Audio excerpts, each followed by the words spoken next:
Call the Committee of the Whole for June the 26th to order. We have an agenda in front of you. Can I have a motion to approve the agenda? Councilors Adie and Randhawa. Any additions, deletions? All in favor? Any opposed? It is carried. We have two delegations, but before we go to into that, I know sometimes council procedures, and you know, we're going to do a committee of the whole, and then we're going to go out of committee of whole, and then we're going to go into a regular council meeting. And sometimes we have public hearings, and you know, it's all very prescribed. And I know it can be a little bit confusing when we go through from one to the other. And in the last council meeting, there was, you know, some legitimate confusion over, you know, what we could or couldn't accept after a public hearing had closed, for example. And yet the rules around public hearings are crystal clear. When you have a public hearing, it's a very formal process. And at the end of that public hearing, council is not permitted generally to accept any further information. And in fact, any further information received by council can actually poison the entire decision-making process. And so we have to live by these rules. I'll do my best to try to explain them to you as we go through them, because sometimes we all need reminding. They're a little confusing. Committee of the Whole is a chance for a specific presentation to be brought forward to council. We have two this evening, and so I would invite Sergeant Walker to come forward and present to council. Sergeant Walker is, well, you can do a better job of explaining it than me, but he's basically in charge of the RCMP detachment here in Prince Rupert. If you would take your microphone and activate it there and speak into that as you give your presentation, that'd be wonderful. Thank you. Perfect, thank you. Okay, so Your Worship, Councilors, Administration, I'm just here to update on basically where we're at with this fiscal year and our priorities kind of moving forward of the year. So our fiscal year runs April to April as opposed to the normal year. And so we've been working with a number of tools to establish these priorities with the city. So as many would know, back in, I guess, near April, we did a survey that we put out. We had about a little over 250 people reply to that survey, which actually is fairly good. Mm-hmm. The demographic of that survey was basically everybody. It had the rate from 18 or the 15 to 24 category rate up to 65. Good representation. Some of the general questions that we had in there was, you know, the interactions with police and what was, you know, how were those? But the majority, I think it was, you know, 80% of those are positive. The response to that was positive. The effectiveness of the RCMP, same, about 80% was that it was, you know, we were effective in the service delivery. Were we fair and equal in enforcing the law? Again, approximately 80%, and probably even 85% was said yes in some manner. Comfortable calling the RCMP? Again, we're about that 80% rate of comfort with the RCMP. Then we got into the priorities that most people felt should be the top three priorities within the city. The first one was persons crimes, and that's what we deal with a lot here, is assaults, domestic violence, that sort of thing. So that's, you know, set as a priority, but that's always a priority for us. We're always working with outside agencies as far as proactively trying to get help for people involved in these types of relationships, but also obviously investigating these types of crimes. After that came drug trafficking, sexual offenses, improvement of community relations, and then traffic in town. Which enforcement activities did you feel would benefit Prince Rupert the most? A lot of it was visibility, foot patrols, presence on the road, that sort of thing. So with that, I'm kind of going over very quickly here for everybody. If you have questions, by all means ask. We developed what we have as the annual performance plan. That's where we set the priorities for the year with the input from the community as far as you know, what we'd like to see is where we can improve in the service delivery that we provide. So The first ones, some are set by our district and by the division, but primarily we set them with those kind of correlate with what the city wants, anyways, or what the survey says that the people want, and then we kind of set a few more. So we have building, maintaining positive relationships and communication with the community is one of them. So that would be tracking the number of city council, town council, and chief and council meetings that we attend. So not only are we responsible for the city of Prince Rupert, but also Port Edward and the 5 coastal communities. So attending each of those, the number of overall community engagement events that we have. So on CFest, we did a barbecue at in the detachment parking lot where we had the boat there, the cars there, stuff for the kids, that sort of thing. So those type of events that are that kind of greater community encompassing, I guess. Same with Port Ed and the other communities. And then also a bit of an enhanced media strategy. So we're not always good at saying the stuff we do and getting it out there. So we need to get better at that. And I'm not the best for that myself. So working with our media officers to try to get as much out there as we say is what we're doing, where we're going to be, that sort of thing. Next would be the crime reduction part of it. So we have a few things in there. Is an increased number of proactive enforcement, whether it be like projects, warrants, that sort of thing. So this week just down the road here, we're able to execute a CDSA search warrant under the Controlled Drugs and Substances Act. Those sorts of things. There's going to be each watch has their projects that they'll work on. Our general investigation section will have those. We want to increase that number and get to that words that proactive policing side of stuff. A set number of check stops that would be expected from the each watch and the members, or traffic enforcement campaigns. So that could be seatbelts, school zones, speeding, etc. And then increase the number of foot patrols, and we've done a fair bit more. I think you should have seen a fair bit more around. 5 Corners is looking better. This weekend was an exception. I was very busy this weekend, but we have been spending a lot more time down there. So that would be on the crime reduction side of stuff. Then in the leadership member wellness. So we're looking at how do we develop in-house. So we have, this is primarily everybody's first spot. So pretty much every constable, I think we have 3.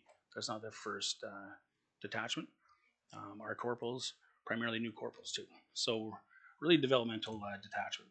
So we've looked at making improvements or adding into the recruit field training process. So that first 6 months that everybody has, increasing the landmarks and the expectations of that, and then having a bit of a mentorship after that with one of the senior officers to help to further that along.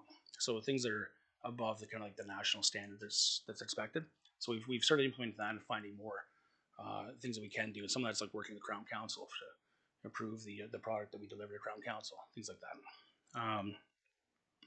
Localized training, so trying to bring in, there's I guess a statement taking course down south. It's a 5-day course. Well, to get somebody on that's kind of tough. Everybody wants to go on that. Travel's a problem also. So we've done some like 1-day ones here in town where smaller group, but I'm not having to send everybody out of town and cost them, and they're actually getting a lot out of that. So we're looking at those sort of localized ones that we can do to get more people training. And then we've also been building up a fitness facility in our North District detachment so that we have that for the members to use. Next would be community engagement. So it's a big one, and I think I've spoken at previous meetings about the kind of what was lost during COVID and that engagement piece. So what I've done this year is assigned everybody, not assigned everybody. I've asked them to come up with a community initiative that they'll do over the year. So it goes into their learning plan, and it'll also be tracked through their assessments. And I guess the best way to say it is we have different members with a lot of different backgrounds and different ways that they can contribute to the community. So I've got one member whose background is in science. He's been going to the high school and teaching science classes, like here and there, and things that I don't understand, like AI and brain machines and stuff like that. So I actually watched one of them and I learned a fair bit. We've got breakfast programs at the elementary schools that we've been doing. We've got one member who has a presentation on safe like texting and device use, and that sort of stuff. That's aimed at about that grade 6 level, where be careful what you text out to other people because it could come back to haunt you. So a lot of that sort of thing. So every member here. So at the city detachment, that's 34 members. If we're at full staff, so be quite clear, we're not at full staff right now, but we're working on that. That's going to be one of the challenges this year. Is the number of members coming out of depot and trying to keep our staffing levels up. But those are the sort of things that we're trying to get back out there, and they're doing it and seeing how much fun that can be, and getting that positive side. Because really, what we usually see is putting somebody in jail, and it's not that negative involvement with the community, right? As opposed to going to the breakfast club and engaging with the kids and that sort of thing. So, and then the last piece would be the reconciliation piece, which in the previous year we worked on and accomplished getting restorative justice back up and running. So that's been a big positive. And then this year I've been working on this, but we're still trying to get this nailed down. Is localized Indigenous awareness training for the members. So any new members that would come in, and there'd be obviously catch up for the first year or two of the area, the geographic, the historical nature of the area. Because people, we have some coming from Toronto, we have some coming from, people coming from all over Canada, and they don't know what this area is all about. So still working on finalizing that, but that's something that the aim is for this year to start that. So the end, I guess, a couple of things moving forward. Obviously, the good news story for us is the new detachment. It's moving along. I've been involved in a number of meetings and planning meetings with that, and I think that we're pretty close to finalized floor plan, and the walls are going up, so that's great. And then our challenges is really staffing. It's going to be our big challenge this year. So working and trying to be the squeaky wheel that gets the extra body coming here instead of somewhere else. So that's about it. Thank you. Councillor Forster. Thank you so much. Just a couple of quick questions. When you say that there's some training for the members on localized Indigenous awareness, is that done in consultation with local Indigenous leaders like elders? That's what we're working on, yes. So I've been working with that, but we haven't finalized that yet.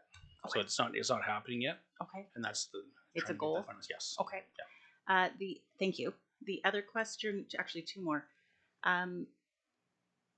We've seen a lot in the media, a lot of negative portrayals of the RCMP. Mm-hmm. When incidents that are portrayed negatively happen locally, can you walk me through how we are supporting the members to look at alternative ways of handling issues? So sorry, how do you mean alternative ways? So I'll give you an example. Yep. Not too long ago, there was a video on Facebook of what appeared in the video to be quite a violent encounter with multiple RCMP officers and somebody under the influence of drugs, it looked like. Mm-hmm. And there was a lot of public backlash. Mm-hmm. How were those members supported because that would have hurt their feelings as well, like that, because there's two sides to every story. For sure. But also helping them recognize how they could approach a similar situation differently. Yeah, so we... any of those I look at, I try to attend if I can, but I obviously see the same stuff on online. I always caution everybody that's if it's 50 seconds of a 2-minute encounter, you never get the first minute and 10 mm-hmm. there that shows the whole story. At the same time, we review those. We'll often go through our professional responsibilities unit to make sure that everything is kosher or above board, and then work with. We're always talking. We talk about things at the morning briefing. So every morning we have a briefing where we discuss things that have happened, things moving forward, and ways that we can approach different things. For sure. So perfect. And do the local RCMP get training on harm reduction and mental health? so that when they're engaging with somebody who maybe is overdosed, Yes. so that then it's not a stigmatizing process? Yeah, like we don't. So we're trained in. I actually just finished some training today. Basically, that was on mental health disorders, things like that. So everybody has to do that. We have critical incident de-escalation, that sort of training. So everybody has to go on that. We are trained with naloxone. So like we actually had an incident in cells 2 weeks ago or a week ago where we administered naloxone to somebody who had been brought in, had used drugs before that, and we were able to use naloxone twice and then get them to the hospital for safety. So we're I don't know, as far as stigmatizing, I don't feel like we do that. We're trained to do what we can do, and in a lot of de-escalation techniques, and we try to use those. Of course, sometimes we can't use them anymore, but yeah. Perfect. Thank you very much. Other questions? Councillor Adey. Yeah, thanks for the breakdown of what you guys are up to. I'm a retired teacher, and I know that when I was my perspective on coming out of training to be a teacher is that they can't really teach you how to teach. What they can do is prepare you to survive the first couple of months, and then you get to learn how to teach. And so you spoke about the large number of first-time placements for recruits. So I've got a couple of questions. My first question is, what are they finding most challenging? Because I'm sure they're finding certain things challenging. And you might have spoken a little bit towards the other side, which is what are they finding their source of inspiration or success? You did speak about the community initiatives, which I think is a fantastic idea to create some sense of participation. So I'm interested in what that experience is like for those new recruits. And that's a big one with that community initiative part, is trying to, everywhere you go, because we had one that just came back here that was from here, but that's, yeah. So that's 1 in 100, I guess, or probably less than that, or sorry, more than that. So they're coming to a new place, and not necessarily someone they wanted to go. They might have wanted to go to, they put down a list, and it's not too often the Prince Rupert's on top of that list, but it was for me. But so they're coming here and trying to get that community engagement piece, because otherwise during COVID, that's what we saw, is they, you weren't able to go and see that. So it doesn't make it a fun placement or posting, right? Now we're seeing that as they're starting to get a little more engaged and enjoying Prince Rupert more. There's a lot to offer here, and I always say putting that cup half full spin on things. When we have the talks, we're engaging a lot more in that recruit field training process. So having the 2 month, 4 month, 6 month interviews, being involved in between that time a lot more, making sure that they are getting out and seeing stuff, walking around, stopping in the businesses, seeing a lot, and getting the fun side of, and the positive side of policing. And the challenges, it's funny because they're really all over the map. Some is the administrative side of the job, which is definitely a challenge. It's it's become more and more cumbersome over the years. So it can be that. It can be somebody comes who's shy, and just trying to get them out of that shell and develop that presence. So each person kind of brings their own challenge, but that's why we have it. So when you start your first 2 months, you're in a car with your trainer, so you don't get to go by yourself. You're with them all the time. Then if you pass sort of all the landmarks that we have, then the next 2 months you can, but your trainer is basically going to that call with you. So it's that step-by-step process to make sure that they're ready at the 6 months to kind of fly away, right? So there's that oversight, and then trying to get that engagement piece. I think both those together, we're improving that oversight piece, and we're expecting a lot more, so they are even more prepared at that 6 month spot. And then with that added mentorship afterwards, I think we're setting them up for success. I know with my example, first 5 years, I think, is when we lose more teachers than any other place in the career. So I think that kind of things, it might hold true for our CMP officers as well. So when you talk about the recruitment issues that you face, retention is a part of that, and getting people, even if it's not going to be in this community, to see it as a long-term career, I think it's really important. My second question is just a matter of coincidence. Ran into somebody a couple of days ago who asked about e-bikes and people riding them on the sidewalk. And just happened to have you here as a captive audience. And the person was obviously complaining about it. So I'm just interested in what the approach to that is. You caught me uneducated right now. Be quite honest. So I'll have to jump on that and actually take a look at that. We'll have to start at something we'll have to look at. I know my previous post was in the national park, and there was an approach to that because it was being considered a motorized thing within the national park area. But I'll start to look at that. I mean, on the sidewalks, we should be having that anyways. But I'll definitely take a look at that and get back to you on that. Okay, thanks. Councillor Nish. You had mentioned Five Corners. Obviously, that's an area that I probably get the most complaints from people. What are you doing down there to kind of get the people to move along? And I mean, two examples. I mean, tonight at six o'clock, I drove past and there's probably 6 people sitting under the awning of the old Sears building there, or stuck on the signs where they were. And, they're just milling about there. And then the other day I was out for a walk and I watched 2 guys walk all the way from Five Corners down 2nd Avenue, and they walked right down basically the middle of the outside lane for 4 blocks. And so it just seems to be that, there's a lot going on in Five Corners all the time, and it doesn't seem to be getting much better. But what is it that you're doing to improve the area? Really, what we have is just an increased presence. So it's we've been out there more. We've been dumping a lot more booze. We've been handing out tickets. That sort of thing. But it's that gathering place, right? It's you've got the housing right there, and it's a gathering area. So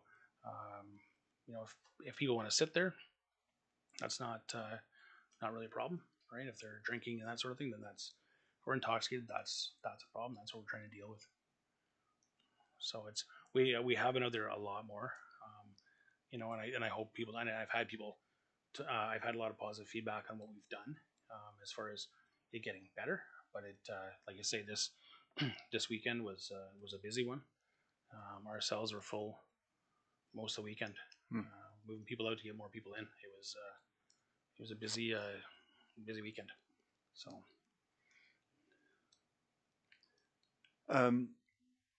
How many vacancies have you got now?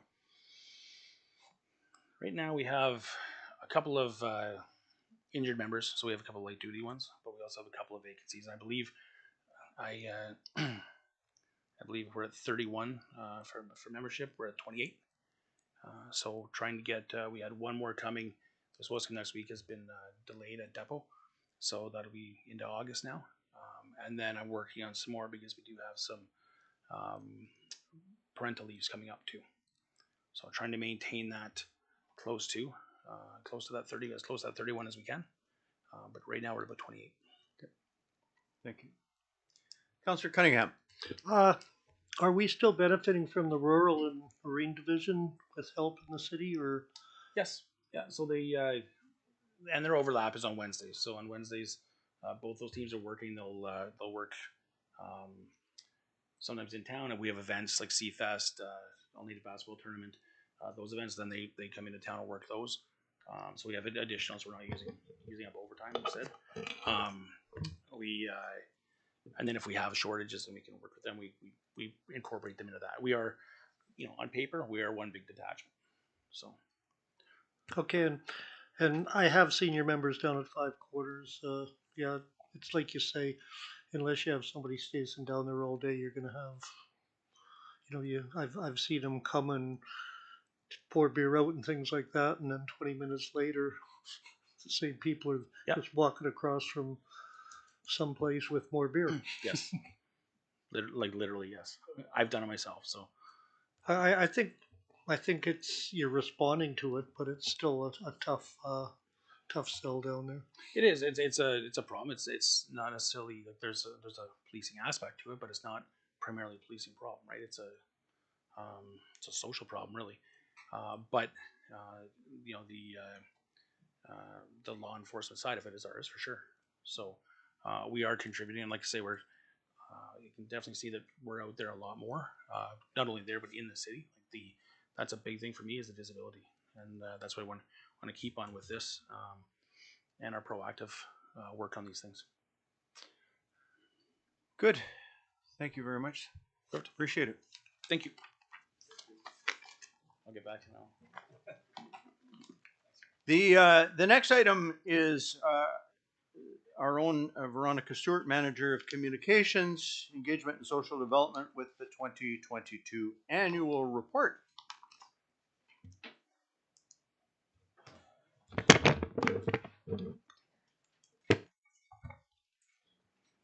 Thank you. All right, so the 2022 annual report is essentially an opportunity for the city to take a look back on the services and projects rendered in 2022 and also to look forward at what we're planning on doing for 2023. So essentially what I'll do with this presentation, and I will try to be as brief as I can, although my slides have a lot of information on them, is we'll go over the community vision and strategic plan goals because that's what we're reporting on. As well as some of the strategic priorities for 2022 and 2023 that were either accomplished or what we're planning for 2023. Some of the awards and recognition that we got in 2022 and 2023 that are worth celebrating, so why not? And some additional information that's included in the report, as well as an opportunity for public comment. All right, so in our community's strategic plan that was adopted by council in December, we put forth a community vision that says that Prince Rupert, a world-class port city, is vibrant, resilient, sustainable, prosperous, active and vital, safe and beautiful, healthy and active, proud of its heritage, inclusive and equitable, proud of its community, nestled carefully in nature, and a place that people want to be. And who doesn't want to be in Rupert when there's a double rainbow over the Rainbow Bridge? Thank you, Director Pope, for the photo. So this is a condensed version of our strategic plan goals. They are kind of illuminated a little bit more in our full strategic plan if you wanted to have a look at that. But the main strategic plan goals that we have at the city are fiscal health. Obviously, finances matter. We can do more with more money, so we're always trying to get more. Appropriate laws and services, replacing and renewing infrastructure, supporting new and renewed housing, good governance, community renewal, and fostering local economic, social, cultural, and environmental well-being. So you'll see that the things that are identified as, actions in our strategic plan are associated with all of these different goals. And that's kind of how the information is presented going forward as well. They all fit under one of these categories. So we'll get right into the reporting for 2022 and 2023. In terms of our financial health, we're looking to have a resolution to the payment in lieu of taxes with the PRPA.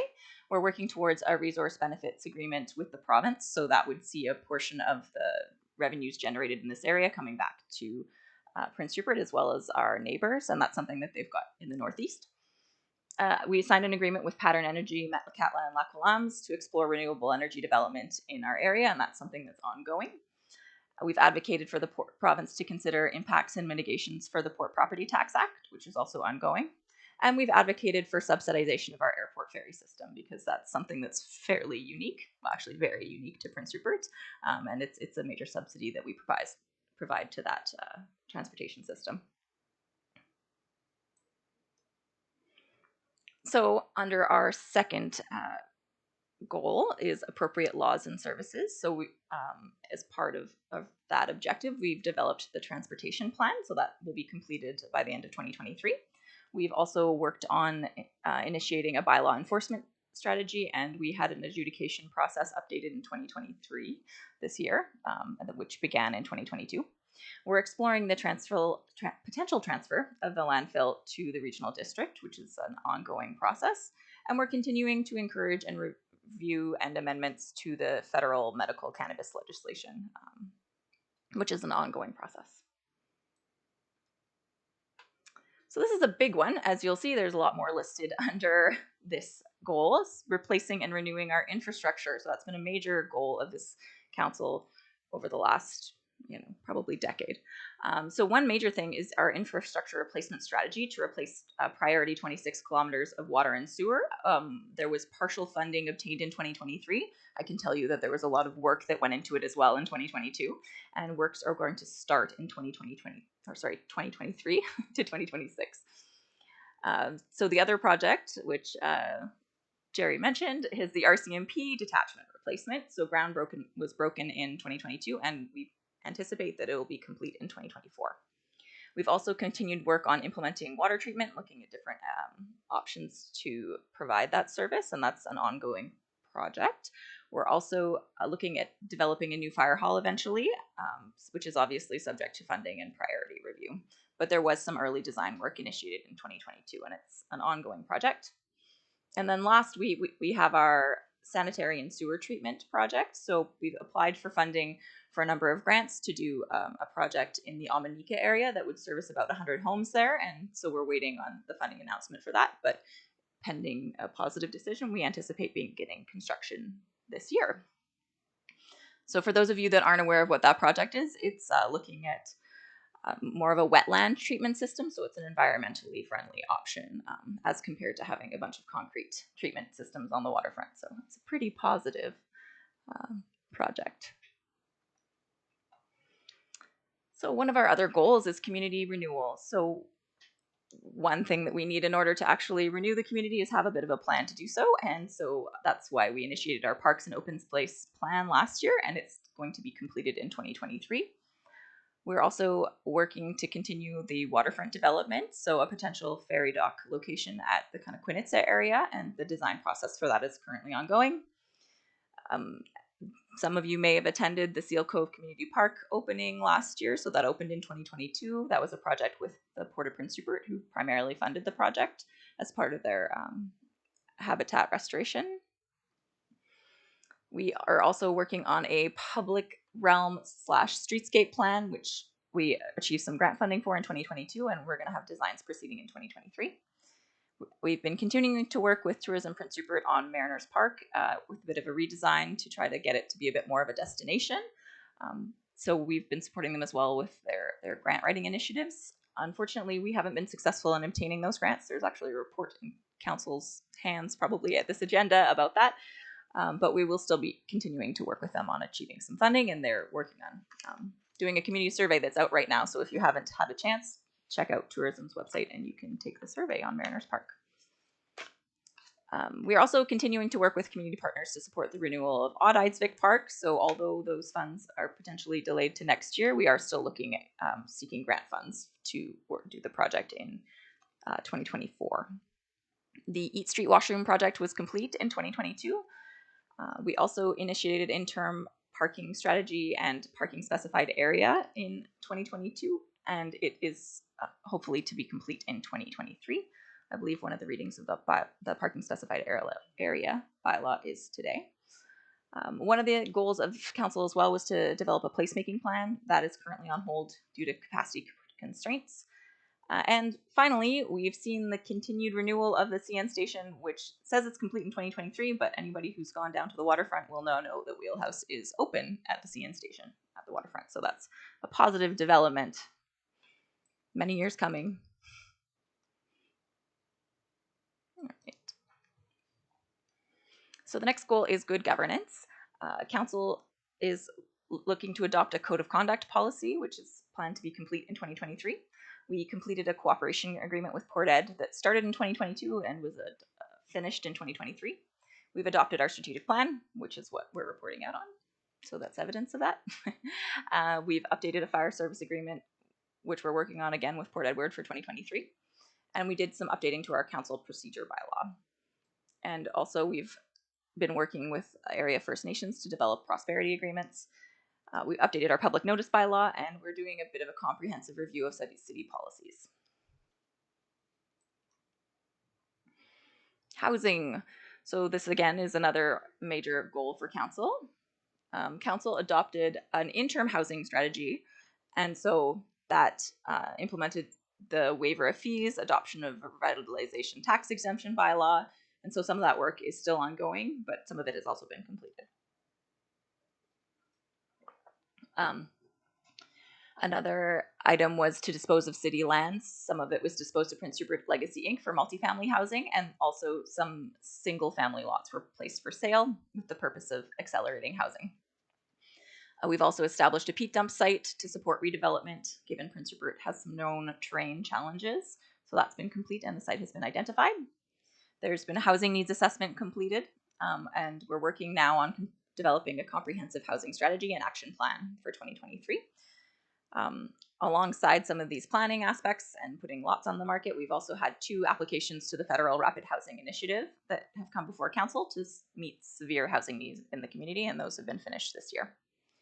And in the next few months, we'll be applying to the Federal Housing Accelerator Fund, so that's another opportunity for us to get a bit of money back towards housing. All right, and so our last goal, I believe, is fostering local economic, social, cultural, and environmental well-being. In the fall of 2022, we adopted a framework policy for reconciliation and actions. That's ongoing work. We've applied for a grant to help support a committee that will be hopefully developed by council here in the near future. We've installed, or we're planning on installing, 3 new transit shelters a year. So planning is happening here in 2023, and then installations would happen between 2024 and 2026. That was a recommendation of our transportation plan, which is currently in draft, but we thought we'd try to get the money to get that started. There's been an accessibility committee established, and a plan is kind of under development with our committee. So we plan on having that done in 2023 or 2024. We're updating the city website to accessible/universal design standard. That's going to be forthcoming in the next couple of months. We're working to continue to implement childcare actions that were identified in our plan that we adopted in 2019. We're working now on preparing a climate action plan. We've just selected a proponent for that with the grant funds obtained in 2022. And we're also going to be preparing a social development / poverty reduction plan. We applied for funding for that in 2022. We were successful, and we'll be doing that in 2023 and 2024. We're also looking to develop a diversity, equity, and inclusion policy this year and into 2024. And we've been applying for grants to hopefully hire a social development and Indigenous relations coordinator. We've applied for that grant this year as well. And a food strategy was another goal that council had, but it's currently on hold due to staff capacity and resourcing constraints. All right. A little bit less words on these slides. So for 2022 and 2023, we actually received quite a number of prestigious awards in Canada, and that was pretty neat to see. So one was the Brownfield Redevelopment Award for Best Overall Large Project for Watson Island. There's quite a competitive process to that. Some major cities were also up for this award, so it's no small potatoes that Prince Rupert won. We also won silver in the Planning Institute of BC's awards for our official community plan and the 2030 vision, and we received 2 awards from the Lieutenant Governor for our Woodworth Dam project. So that last one was in 2023, and the other 2 were in 2022. And there is more information available. I didn't want to put all of it onto my PowerPoint slides because that would just be painful. But there are detailed updates on key projects in the report. So if there's a project here that you wanted to learn a little bit more about, so the wetland treatment system for wastewater, the RCMP station, those types of projects, there's more broad write-ups about them in the report. There's some departmental stats and also photo highlights from the year, as well as the full adopted financial statements. And copies of the report can be obtained at City Hall, at the Prince Rupert Library, and at the Rec Complex. And now there is an opportunity for public comment. So I'm going to go back to my chair over there. So, if there's any member of the public who would like to comment on the annual report, you're more than welcome to do so at this time. I know it's a lot of information, and you probably want a chance to go read it before you.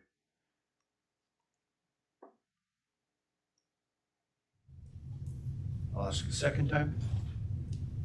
If anybody wants to speak to the annual report? Third and final time.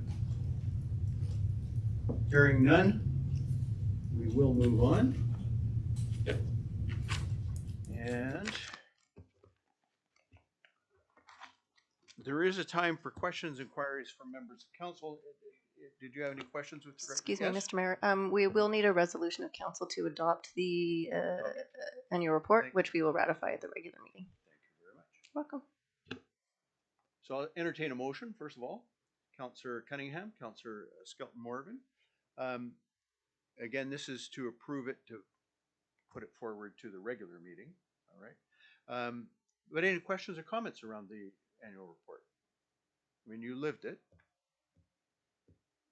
And you're living it. Well done. Yeah. I want to highlight the awards that were given to staff. I've said it a number of times, and I'll say it again tonight because I don't think it can be said too often. You know, I come back into council after an absence of quite a few years.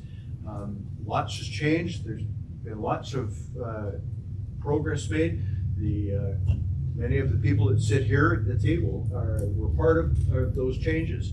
But I can tell you that one of the things I observed coming back is the extreme high quality and dedication of certainly the senior management team. I don't want to isolate them from the rest of the troops, but I spend the most time with them and I get to see most of what they do.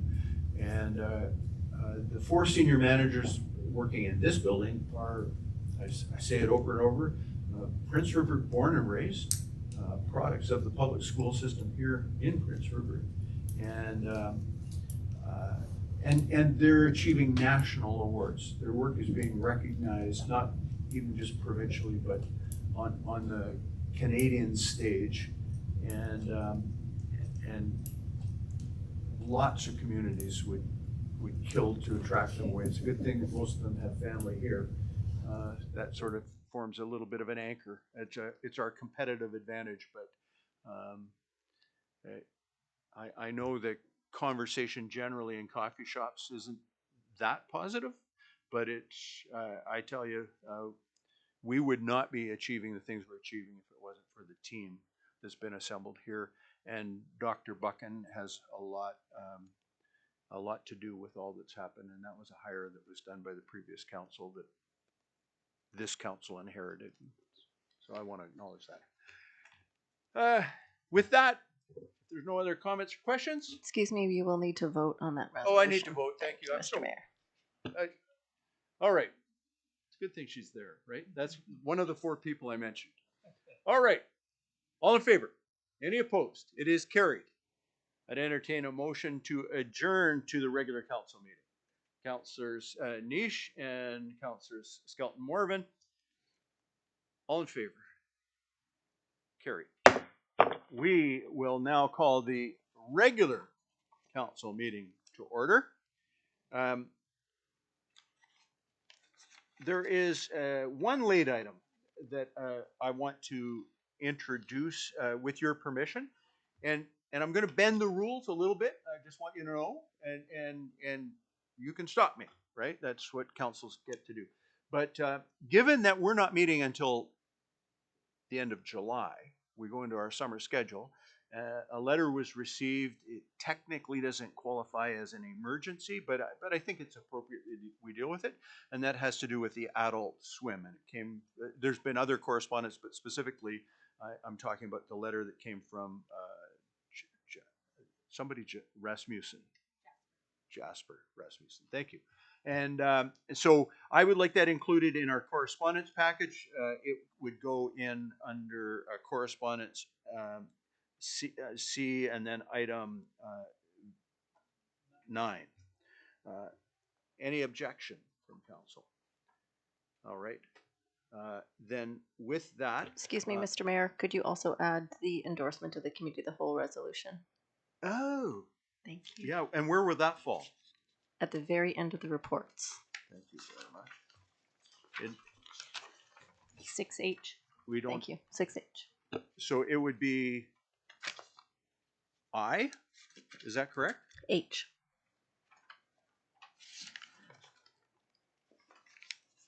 Oh, well, okay, but do I have to add it? It's there. All right. Okay, I understand what you're saying. Fair enough. So with those changes, I'd entertain a motion to adopt the agenda. Councillor Nish, Councillor Skelton Morvan, any further discussion? All in favor? Any opposed? It is carried. All right. Okay, so again, I want to come back to, we're going to move now to public comments regarding agenda items. And again, to be clear, we can talk about any item that's on the agenda, or we can receive comments for any item that's on the agenda, as long as it wasn't subject to a public hearing, in which case we can't. Now, there's some exceptions to that, and we'll try to work you through that, but just so that everybody's absolutely clear. The other thing is, and you know, I know there was a little bit of confusion, and Councillor Adey, I thought you did a marvelous job of chairing the last meeting, and I want to give you full credit for that. But there was a little bit of confusion at the end of the meeting where members from the gallery were trying to make points of order or something to that effect. I want to be really, really, really clear with members of the gallery. This is your one and only time. This one item is your one and only time to make comments to council. There are 7 members here that are members of the council who can make points of order and do all those things under Robert's Rules of Order. Any member that's in the gallery, more than welcome to be here, but you're here as an observer. You're not a part or a participant in the meeting other than in this public comment time. Very happy to have the public comment time. I think it's an important part of a democratic process. And so with that, I would ask if there's anybody that wants to speak to any item that's on the agenda this evening, if you would like to come forward and make a comment. You can do that at this time.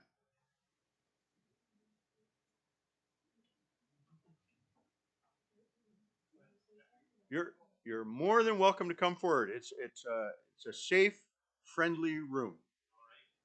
Yeah, come on forward. Have a seat. Turn on the microphone. Give us your name and what it is you want to speak on. All right. My name is Brendan Turner, and I wanted to speak on the newly adopted question about the Adult Swim, about the recreation schedule. Thank you. Go ahead. So I just wanted to say I was one of those letters of correspondence regarding this specific issue. It's been an issue in the past where the Adult Swim has been left off the schedule and then comes back and then has been left off again. But I think that it's a really important piece to the public recreation and to make sure that our public does have access to the recreation facilities, to the, you know, that our city can be providing everything that it does. I'll say I'm a teacher. The Adult Swim is one of the few times that I'm able to access the recreation facilities based on scheduling. It's one of the few times that I'm able to access the recreation facilities without students there with the Adult Swim, which is, while I see that there's a huge benefit in interacting with students outside of the classroom, perhaps this is not when you're doing recreation, you don't want it to feel like work, if that makes sense. I also see that it's a valuable time where I wasn't keeping perfect count, but I saw regularly between 30, 35, and 45 regular users of this time, if not more, very rarely fewer. And it was working professionals in our community. It was port workers. It was healthcare providers or health service workers. It was teachers. It was, you know, these people for whom the schedule didn't always work. And it was a valuable time. When I first started to utilize the recreation facilities, it was twice a week, Tuesdays and Thursday nights. Then it got cut to nothing, came back as just Thursday nights, and now on the most recent recreation schedule, it has gone back to not being a part of that. And I just feel like that's a real shame. It's a real shame to be losing that access. It's a real shame to be losing that time that is really useful for, like I said, the working professionals of our town to be able to access our recreation facilities. And I think that it's a shame to lose it. So I wanted to let council and let city know that regardless of any sort of financial burden or anything, I think that it's a valuable thing to be fought for. Thank you. Thank you very much, council. Thank you, Mayor. Thank you. Yeah, and just to be, go ahead. You can, just to be clear, for those that haven't been here before, it's not a question and answer time. It's time for you to. So the fact that council's not asking you a question means nothing. It's a chance for you to speak to us. All right. All right. Anybody else that wants to come and speak on any matter, come on forward.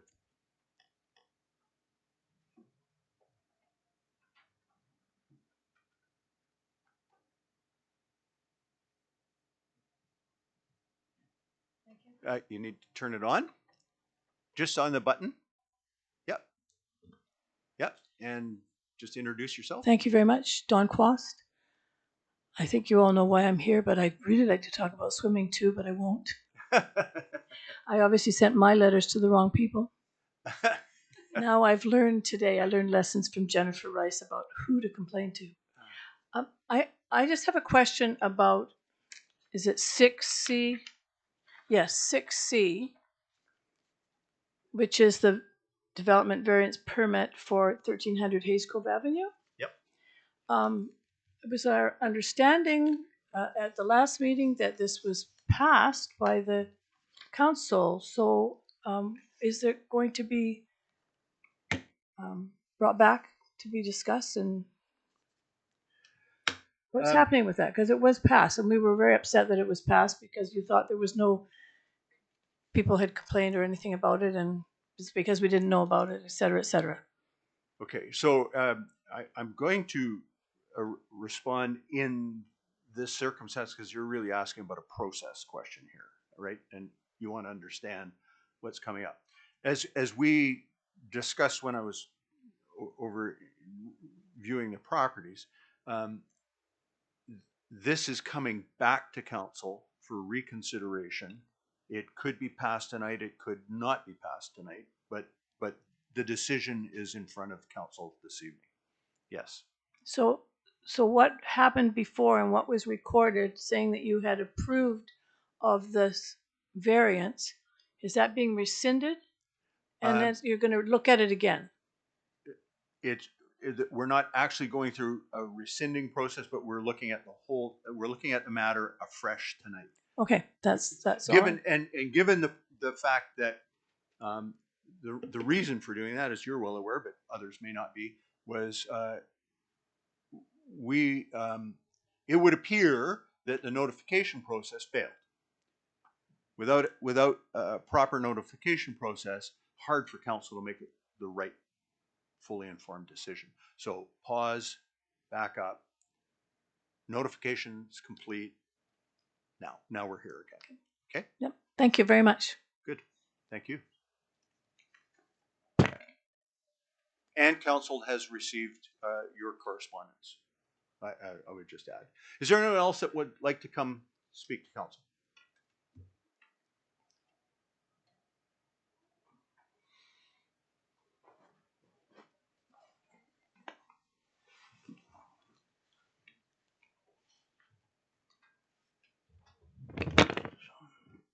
No, it wasn't. Okay.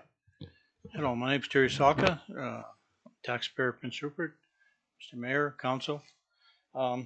With respect to what you talked about earlier, that there was some confusion at the last council meeting. One of the things that that caused the confusion was, although there was a earlier meeting at 6 o'clock that I had missed out on, and I wanted to voice some objections to that rezoning request. And I was abruptly cut off by Dr. Beckham at the time. The reason I brought it up, because it was on the consent agenda. Correct. And I took the view that although I did not participate in the earlier meeting, and I'm fully aware what the due process is, I've been coming here for a long time. Yeah. Because it was on the agenda, I felt that I was able to address the topic. I was told I wasn't, so I relinquished the chair, the chair, and I went to sit down. What I was surprised as the going went on, that council discussed that particular item for approximately 25 minutes after I was told that I could not participate or put any more information into it. Mr. Quast stood on a point of order and he asked a question. He was told you can't ask a question. The chair at that time didn't know what the question was. People in council didn't know what the question was. I found out after the meeting that what Mr. Quast was asking was, the question was going to be, is why would council was allowed to discuss the subject matter for 25 so minutes when I was cut off abruptly. That caused a confusion. Now, I've chaired a lot of meetings in my lifetime, and I'm quite familiar with Robert's Rule and Order. And my view is that when people come here and participate in this venue, that we become part of the process. And a person should be able to, on a point of order, ask a question. He may not get an answer, but I believe that he has the right to ask a question. So you may disagree with me, but that is my view of Robert's Rule of Order. So you're wrong. I again, you know, this is a chance for you to comment, but I think it's really important on these matters we get these things clear so that people are understanding. And you know, Mr. Saka, I apologize to you because it's one of the reasons I'm stating it now at every meeting is because we hadn't stated that clearly, and so I understand completely why a person would do exactly what you did and what you thought. But in terms of the public decision-making process, you go through the things. You finally come to when a matter requires a public hearing, you have a public hearing. What the law requires is that up until the time of the public hearing, the councillors may have opinions, but their minds must not be made up. They need to be open to receiving new information. When the public hearing is done, and there's really good reason for this, the last thing you want is, say, on a rezoning application, is for council to finish the public hearing and then have developers come and just one-on-one lobby and whatever. So to end all of that, when the public hearing is over, every council member must have closed ears until they come to the table to discuss the matter. And then when they are discussing the matter, that is a full-on debate. If it goes for 20 minutes or a half an hour or all night long, that is the decision-making process based on the information garnered in a clean public hearing process. So that's the way it works. And no member of the public, no member of staff has the right to raise a point of order. The Roberts Rules of Order clearly apply to 7 members who sit at this table. And the one time that members of the gallery are invited to speak is right now. So I want to be crystal clear on that. If you rise to a point of order, you're actually out of order. And should that happen, and again, I'm doing this so that we get really clear on how we move forward, because this is an important time. Forgive me, council, for going on and on about it, but this is a really important time. Carving out some time for citizens to come speak to council on matters that are before them, I think is something this council implemented, and I'm very proud of it. In taking the time to delineate a little more before each one and delineate public versus council meeting is a hope to clarify it so that the process works even better. But don't take that opportunity to speak to council like this to believe that when you return to your seats you're participating in this meeting. You are not a participant in this meeting, other than when you come forward very much in a controlled, just as every councillor has to respect the chair and whatever. As a member of the gallery, you are an observer and nothing more. I want to be really clear on that.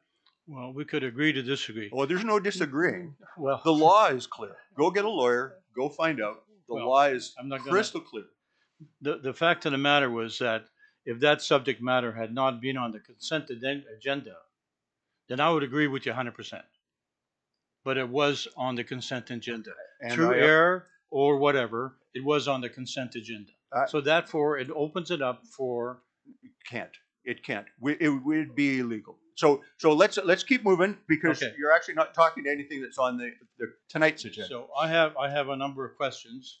Most of them are stemming from the financial report, which I assume is on the consent agenda. Uh, it doesn't need to be on, as long as it's on the agenda tonight, which Okay. it is. Okay. Yeah. So there's several questions that come out of this. Is the airport ferry? There's dollars attached in the financial report on page 47. The question I have is, what does it cost to operate the ferry to the airport? And what is the cost per passenger on the ferry to the airport? Because my understanding is that the cost is rolled into the ticket price or somehow or other. Used to be $8 to go over there. It's not $8 anymore. So that's one of the questions that I have on that. And also on page 47, there's a item called franchise fees. If I could get an explanation what that means. Now, a little bit more serious, reading farther on page 38, the 10 million plus maybe $11 million that was used to finance the expansion or renos of the airport in 2020 were suspended. And the information that's in there is that it was reinstituted in March 1st of 2023. My question is, why was that money, those payments that are done twice yearly, suspended? So that's what I have on that. The other question I have coming out of the report is it cost $3.7 million to remediate Watson Island. Was there any revenue generated by the people that took Watson Island apart? Because there are a lot of items there that were worth millions and millions of dollars. I worked there for 35 years. I'm quite familiar with some of the stuff that was worth a lot of money. And what is the revenue generated from Watson Island? We all talk about, it's in the paper, how Watson Island is generating revenue, but I've yet to find any numbers. How much is it generating? The last question I have is, and going back again to the 9th Avenue property, I don't see a for sale sign. My understanding is, and any information I managed to get, is that that property is owned by the city of Prince Rupert. So is that property coming up for sale? Is there going to be a for sale sign put up? Or is this going to be just another deal that's done? Because it's interesting that a developer and the city is jumping through the hoops on a property that's owned by the city of Prince Rupert. And the last that I have is, has there been any discussions between the school board and the city of Prince Rupert on the purchase of that property? Because when the middle school was first put into place, I went to all the school board meetings, and the design that was put forward was that that property was going to be part of the new middle school, because the old school is in such a dilapidated state that at any minute it's going to roll into Hayes Creek. Well, that's been 7 years ago.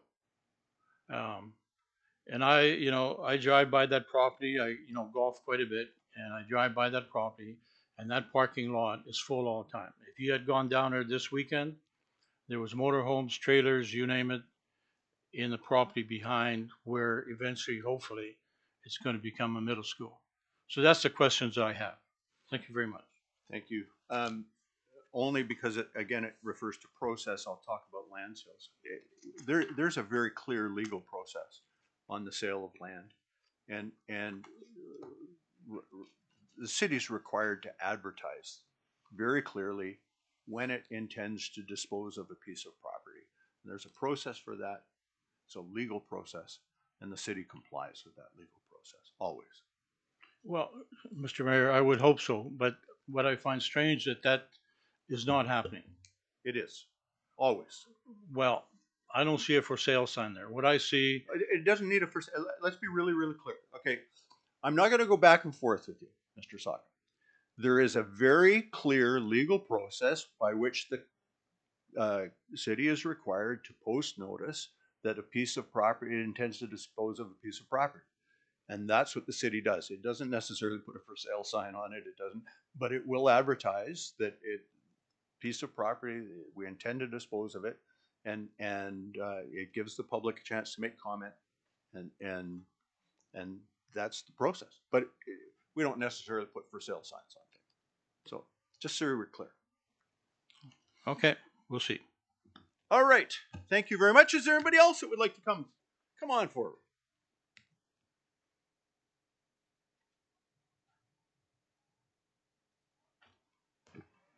Hello.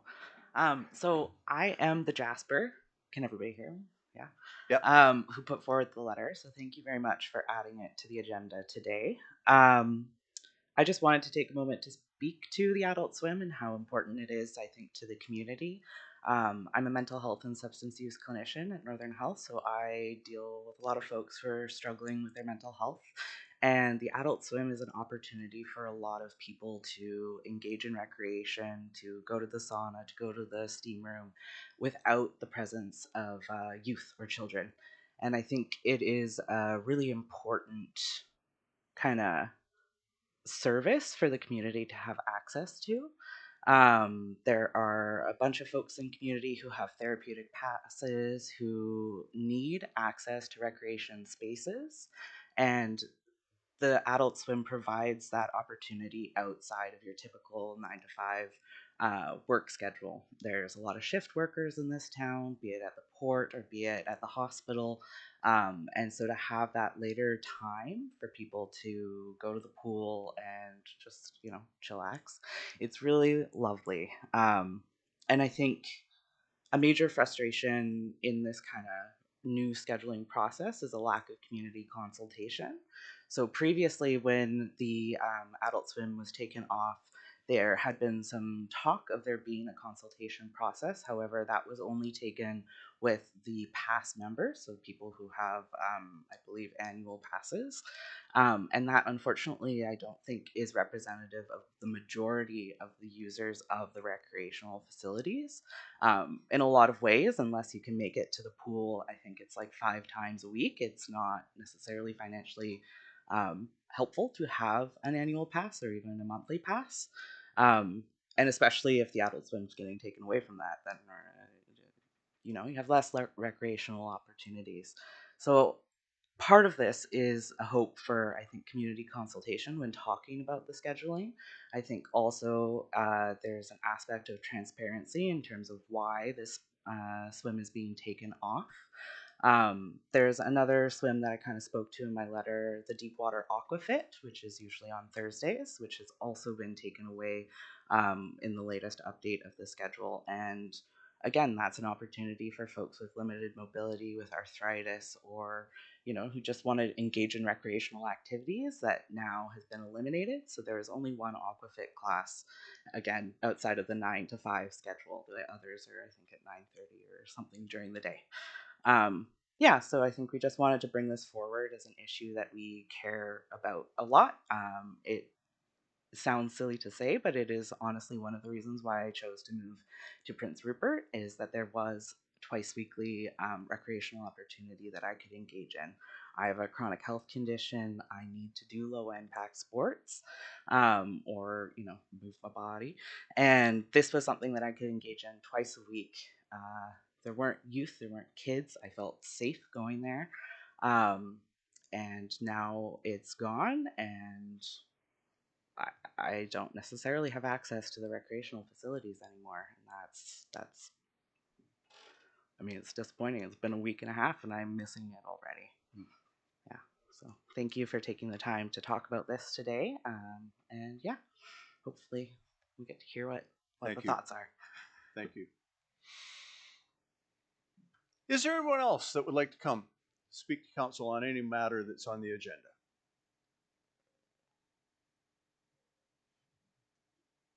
Come on forward.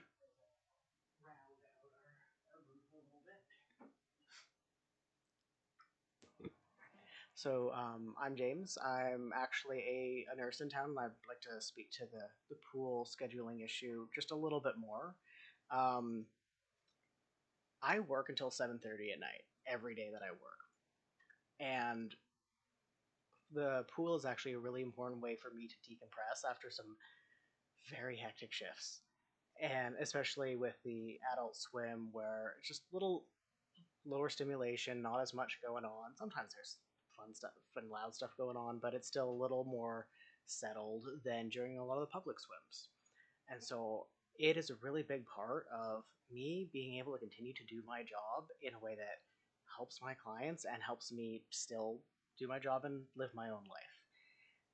It used to be open, like it was the one time that the pool was open until like 9:30. Originally it was closer to 10 that we would get to stay to. And so that actually gave me, a couple of hours where I could access that. Now, without that later night time of the adult swim, I have no regular time where I can access the Civic Center at all because it's closing, within half an hour of me getting off work. But that doesn't work for anyone. By the time I get there, things are closed. And so just like, I'm far from the only person who works later than 5 or 6 o'clock at night, and the evening is really the only time where they can access those recreational services. So like that evening piece, I find is a really important piece as well. I just wanted to add that in. Thank you. Sorry, excuse me. Could I just get your last name, James? Bruce. Anyone else?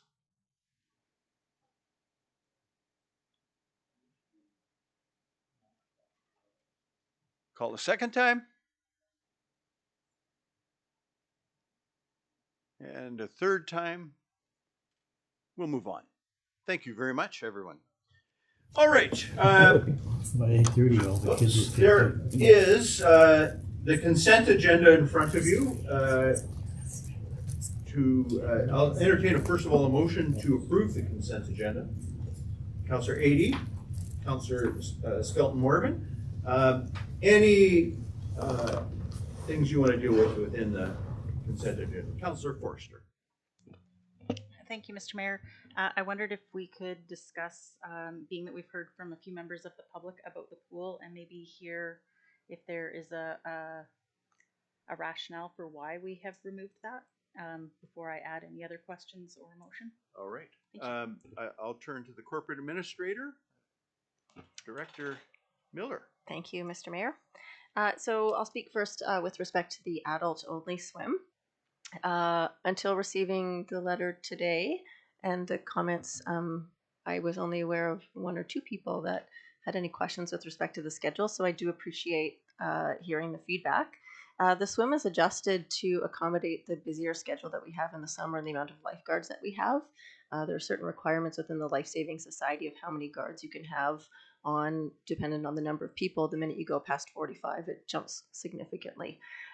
With that said, I have reached out to the rec complex staff to ask them to find a way to see if we can look to incorporate at least one adult-only swim within the aquatic center. So that is something that the staff will look at to see if that is something that is feasible. The schedule that is currently posted was only for the summer, given that the complex really is not utilized during the nicer weather. It was a way to mitigate that, but is definitely something that we will look at. Next is with respect to the Deepwater Aquafit. Generally, each year we actually cancel the Deepwater Aquafit entirely. We just don't see the people come, and you do need a specific skill set in order to conduct that class. So it became problematic. We do still offer it on the Tuesday evening. Consistently, it will be on Tuesday. With respect to Thursday, it depends on if we have the staff available to do it. So instead of saying it's going to happen and then cancel it and not put it on and then put it off and post that it's canceled and then post that it's back on, we've asked staff to put a pin in the Thursday one. If we do get people attending that want to see that happen, then we will do our best to schedule that in. But it really is a matter of scheduling with that specific skill set. Thank you. Councillor Forster. Thank you, Mr. Mayor. I'm wondering if we could understand how many would need to be signed up for the Deepwater Aquafit for it to continue. Director Miller. Thank you, Mr. Mayor. Generally, we would look to somewhere in the neighborhood of 7 to 10 in order to consistently do it. My understanding is Thursdays are generally at 3 to 4, which makes it difficult to proceed with that. But if there is an interest, then we'll certainly look at doing it. It is something also that we will look at offering as more of a program so that people can sign up for it. It would be easier to schedule and if we knew that people were coming as opposed to kind of an ad hoc program. So. Councillor Forster. Thank you, Mr. Mayor. I've heard that staff are looking to see what they would need to do, or could they bring back at least one evening for adults only? Is there a time frame for that? Thank you. Director Miller. Thank you, Mr. Mayor. Just to clarify, time frame to look at it or time frame at what time the swim would be held? Time frame to look at it. I expect by Wednesday, given that that's when the recreation manager will be going on vacation and Mrs. Miller doesn't want to look at the schedule herself. So. Good. Yeah, go ahead. Just a question, Mr. Mayor. Would we need to do a motion that if it is feasible to bring it back, or is that something staff could just? No, I think staff are Perfect. empowered Thank to you. do that. Yeah. Yeah. All right. Any other Councillor Niche? So just to clarify, this schedule is just impacting the summer, which ultimately is July because usually the facility is closed for August for maintenance anyways. So if I'm getting the gist of it, if it didn't come back, it would be back in September when everything's back to normal. Is that what you're saying? Director Miller. Oh, sorry. Thank you. Actually, this year we're looking at doing our scheduled maintenance shutdown in September so as to have less effect on kids out of school. So the summer hours will be July and August, and then September we will do the shutdown and then back in full swing at the end of September. Thank you. All right, to the consent agenda. It's been moved and seconded. All in favor? Any opposed? Carried. Thank you very much. Moving on, we have reports. Report from the Director of Development Services with regards to DVP 2302 that counts with a recommendation that Council proceeds with approval for Development Variance Permit 2302 for 105 6th Avenue East. Can I have a motion to that effect? Councillor Cunningham, Councillor Niche. Any discussion? All in favor? Any opposed? It is carried.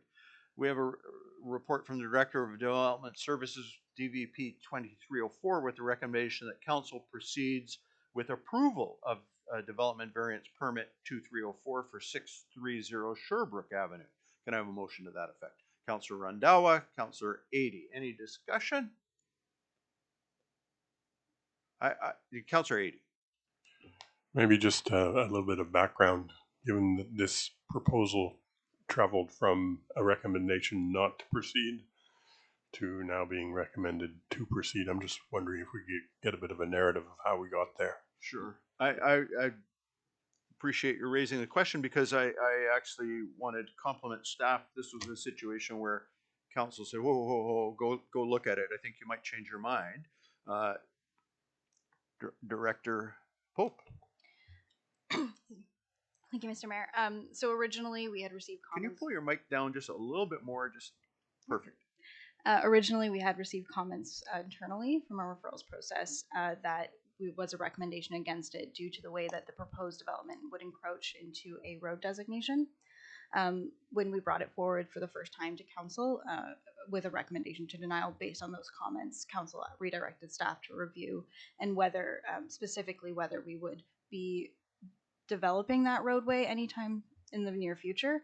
And a report from our director of operations last council meeting indicated that we would not, and he no longer had any issues with the development. So with that change, we now don't see a reason for denial. Great, great.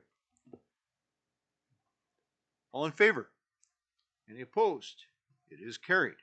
We then move on to DVP 2307 with a report from the Director of Development Services with a recommendation that Council proceeds with approval of Development Variance Permit DVP Application 2307 for 1300 Hayes Cove Avenue. Can I have a motion to that effect? Councillor Nish, Councillor Skelton Morvan. Any discussion? Councillor Nish.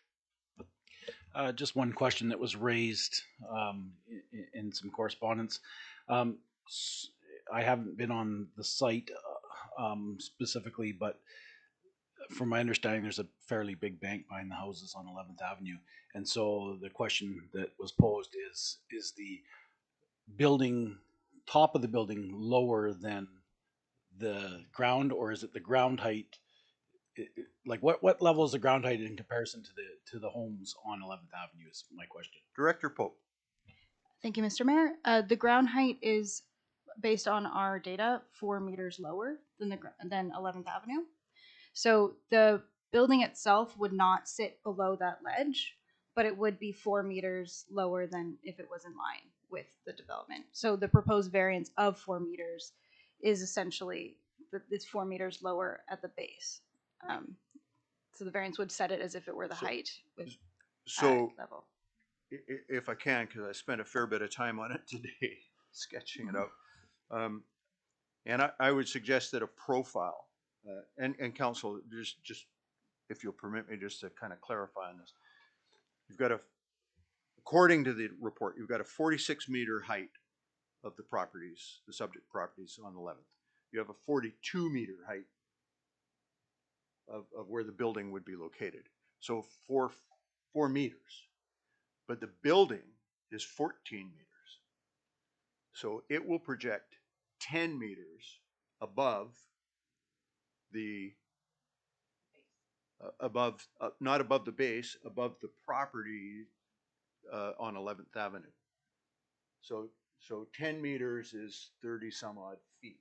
It's substantial. So now they could put that, again, to clarify what we're talking about here, is the zoning would allow them to put that same structure there without any questions, without coming to council, and it could be 10 meters high, right?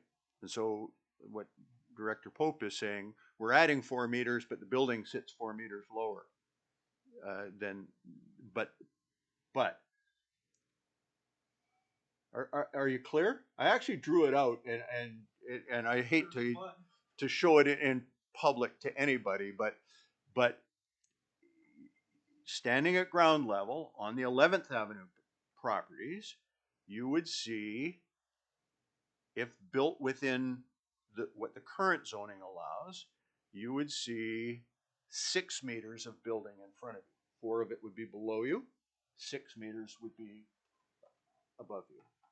18, 20 feet, right? If we add 4 more meters, 13 feet to it, it goes up. It's visible here, it's visible there. Does that make sense to you? Okay, Councillor Adey. Thank you, Mr. Mayor. I've spent a fair bit of time looking at this and thinking about it, and I've visited the site, and I'm trying to put together the pros and cons, but I do want to clarify that, and I think it's understood. What we are deliberating on is whether to grant the variances or not. This is not about whether we grant the building of a building or not. It's about the variances attached to that process. And I have some thoughts, because I'm going to come back to what I think about that. I'm thinking about the arguments in favor of supporting this development, and reading through the various correspondence about what the objections are. this is kind of what I came up with. In terms of pros, we've said it before, it remains true. We need more housing. And this is an opportunity to develop more housing by taking advantage of a federal government program to help pay for it. Another advantage of it is that it targets a group of people in terms of low income, particularly women and children, who will benefit from this project being built, and it's being built in proximity to a local elementary school. And the third point is the contentious point, and that is that in my time on council, we've dealt with a number of significant development initiatives, and no matter where you put them in town, there's always going to be some pushback. And I understand that. I have a home, and I completely understand why people feel that they are affected adversely by projects like this. And we can't always just go, well, somebody's objected to it, so we can't do it. So that's on the pro side. On the con side, just if I can summarize, hopefully adequately, some of the objections. One of them has to do with the idea of 10th Avenue extension as the access point.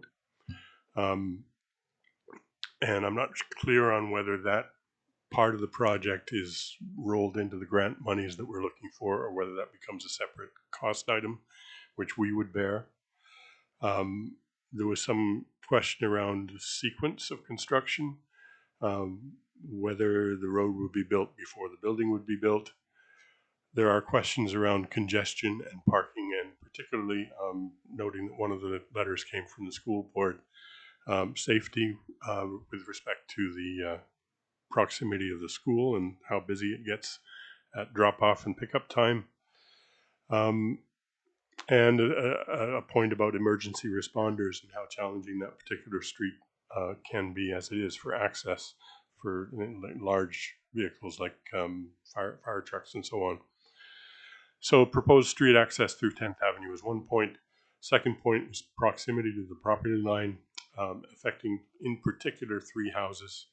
And the fact that there are a number of trees intervening, but I'm not an expert here, but I can imagine how you may feel that those trees are threatened by the process of construction, given that they're on the slope that actually goes down to where the base of the building would be built.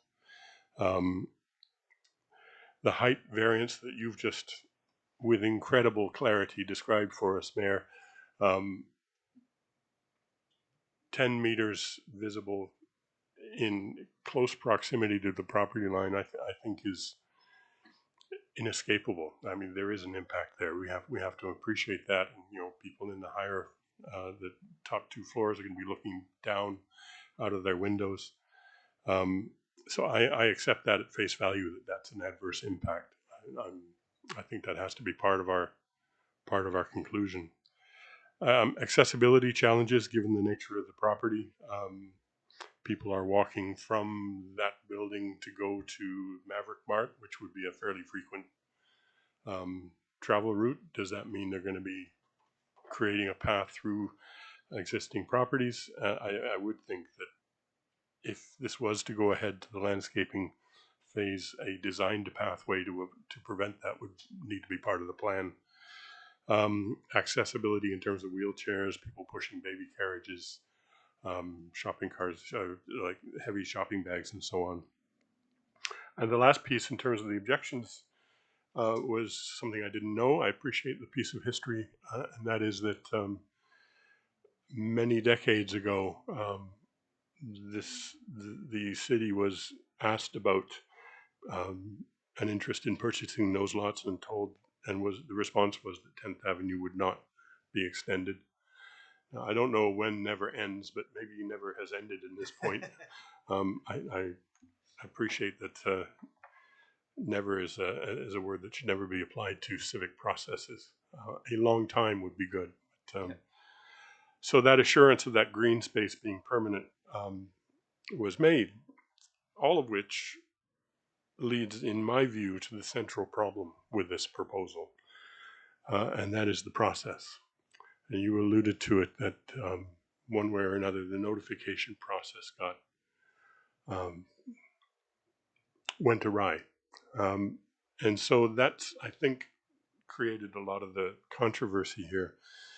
So ordinarily in this process, we have 4 readings, and I'm open to correction of my understanding of the governance processes, but we would normally receive the correspondence that we received in between second reading and third reading.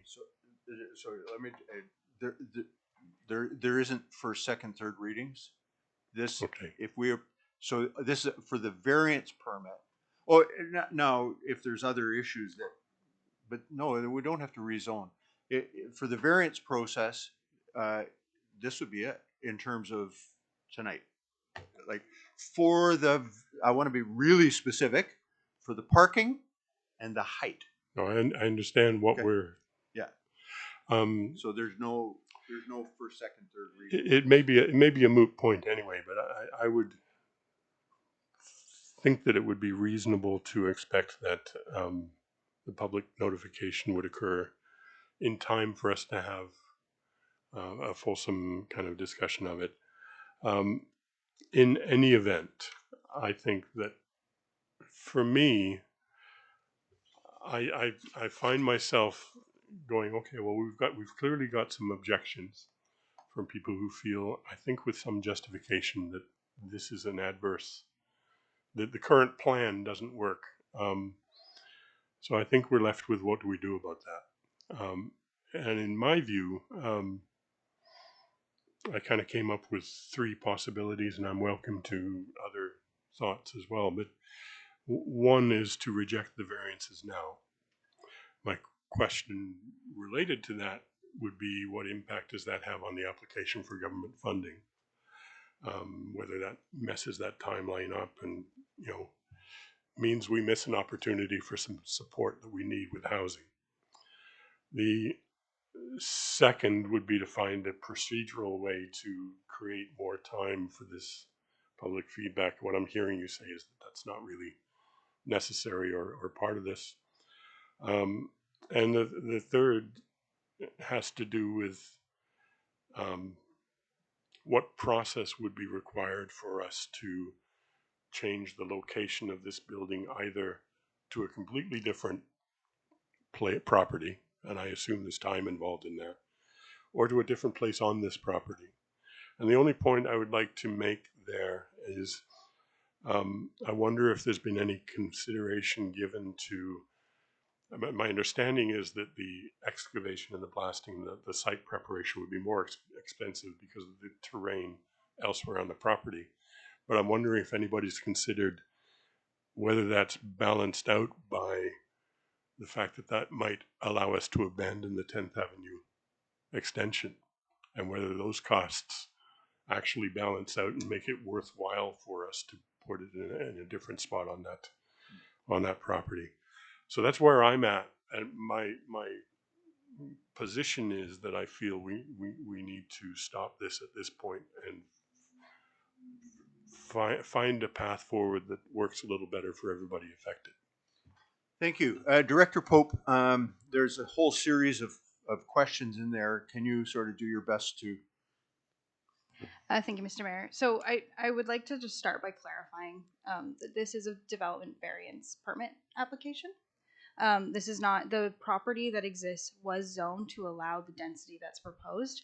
Theoretically, and anyone can go in and develop that land to significantly more density, in fact, based on the land itself.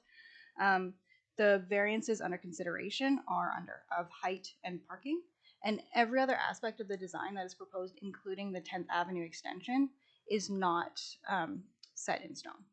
So the development permit, in terms of process that comes after this variance application, would determine whether there is a pathway that negates any movement through the existing properties, where the access would come in itself, and any other landscaping issues, such as maintaining that tree wall between the properties on 11th. And that will be developed with the consultants that we're working with, the expert city staff. So we do work with our fire department, other safety departments in terms of vehicle ambulance. We would want to make sure the accessibility designs are input at that stage. It's just procedurally that's not under consideration right now. It's really just about those. Right now, the variance application is about the height and the parking. So that's just one clarification, and I'm gonna sorry. And so Councillor Adie asked about, and Councillor Adie asked about the potential impact of denying the variance tonight or putting it on hold on the funding application. Yeah, so the funding application it's closed. So the contribution amount that we've asked for is set. So we will just, if we are successful in receiving this grant, that's as much as we'll get. If we are required to move the building, and just another point about this application, it's called the Rapid Housing Initiative, and that's because the requirement is that we actually complete the development and have occupancy within 18 months. Right.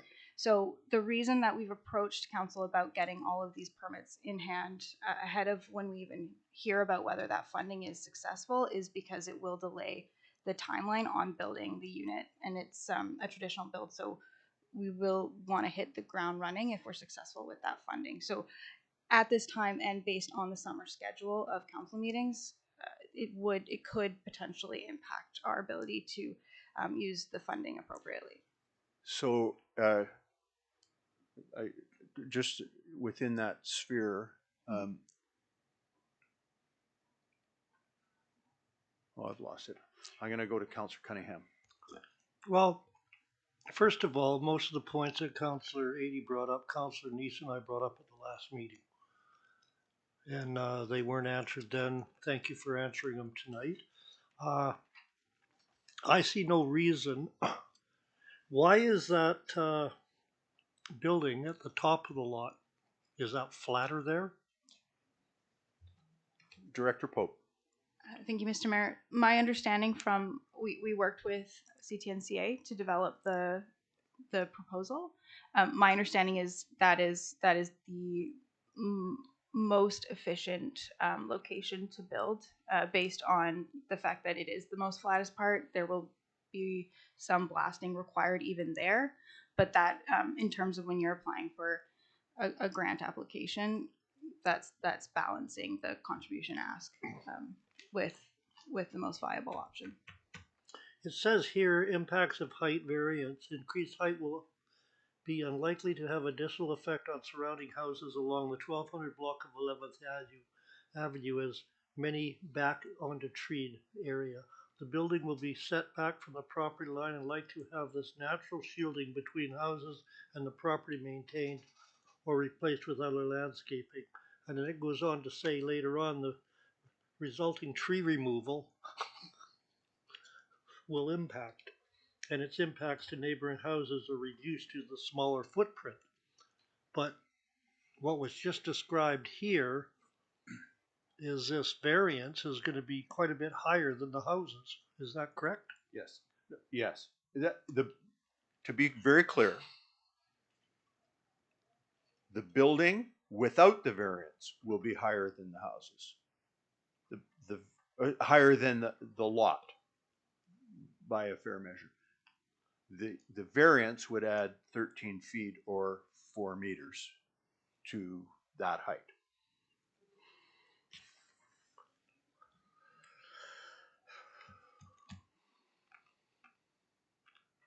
See, you're looking at a large lot here, and you've got it all squeezed into one corner.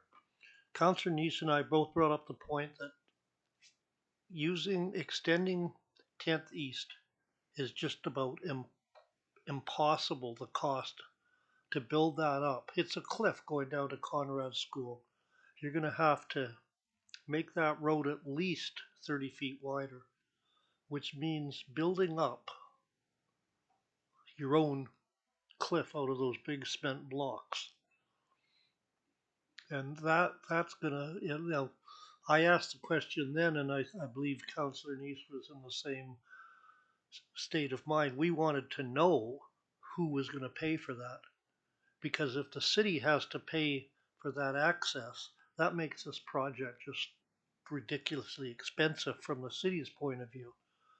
And the fact that we have other property in the 11th that we tried to sell and no one seemed to bid on it, and things like that. Yeah, there's muskeg there, but I don't think you'd have to do any blasting and things like that. So I'm just wondering if we apply for this funding and can't use it on this site, can we use it on another site? Director Pope. So to answer the first question, the contribution demand from CMHC does include the road extension.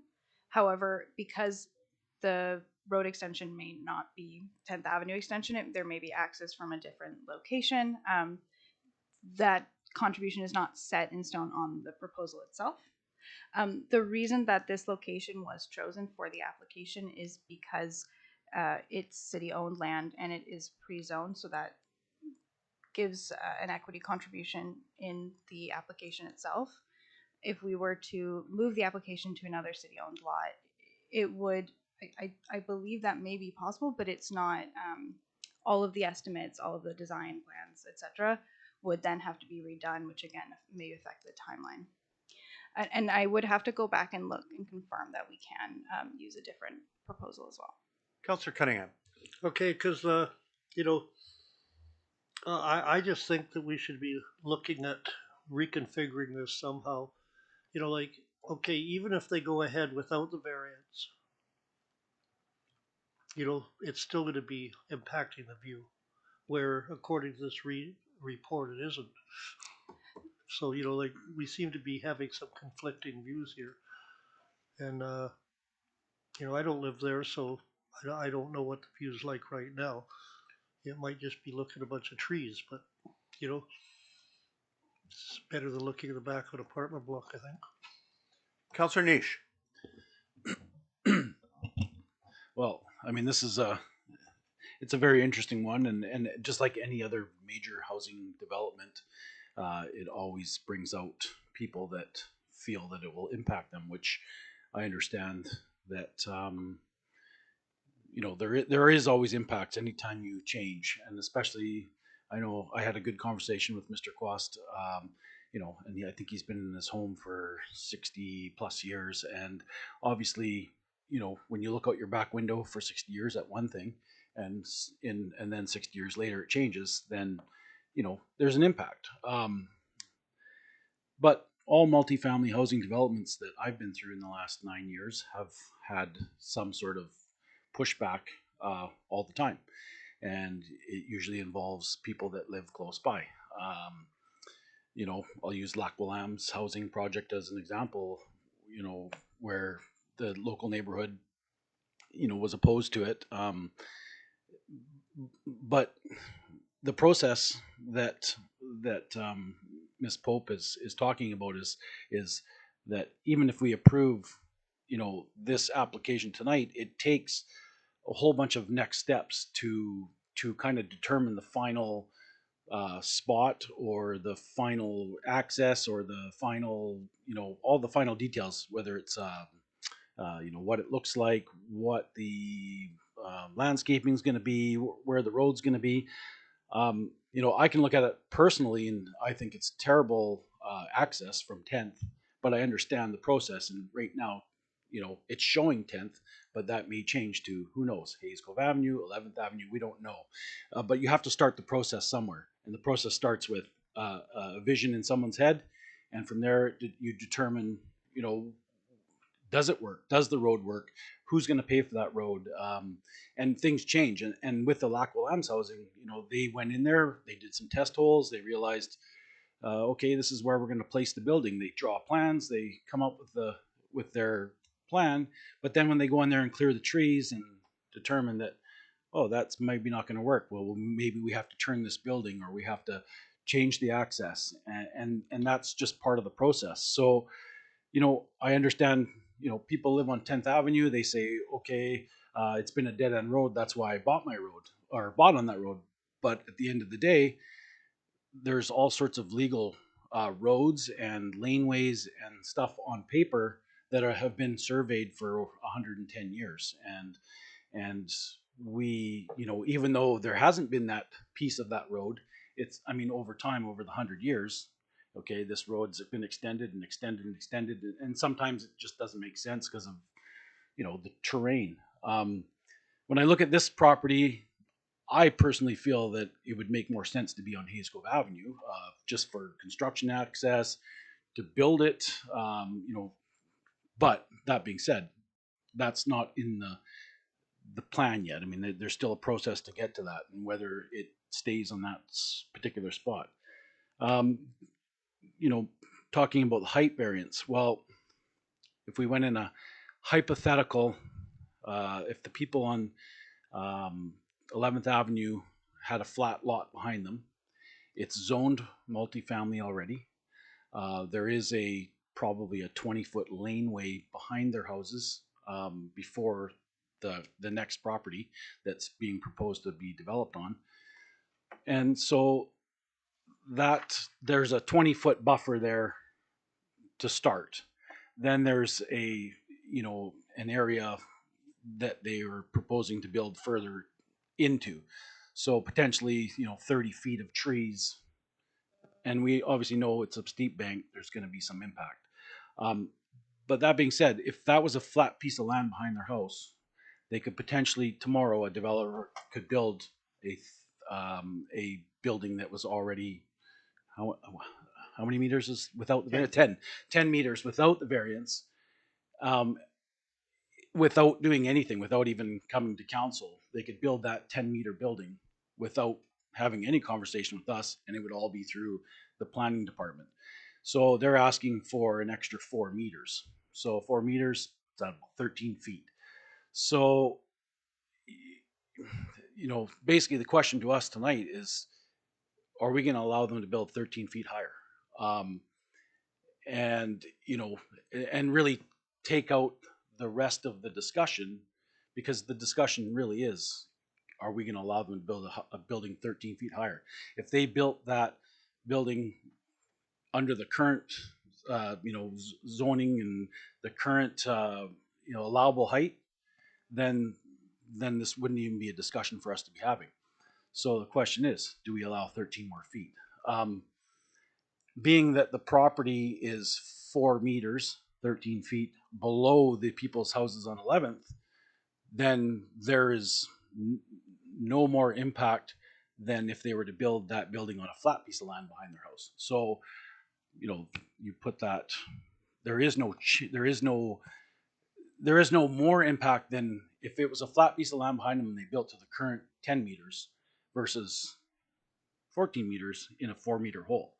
So really, they could build the same height building if it was a flat piece of land behind them, essentially. So, you know, and the needs for housing, I mean, we need housing in this town. There's no doubt about it. And you know, the impacts of everyone, there's always somebody that's not going to like it happening. I understand that. And, you know, I understand what you've looked out for the last, you know, 60 years looking out your window. I've lived with trees behind me before.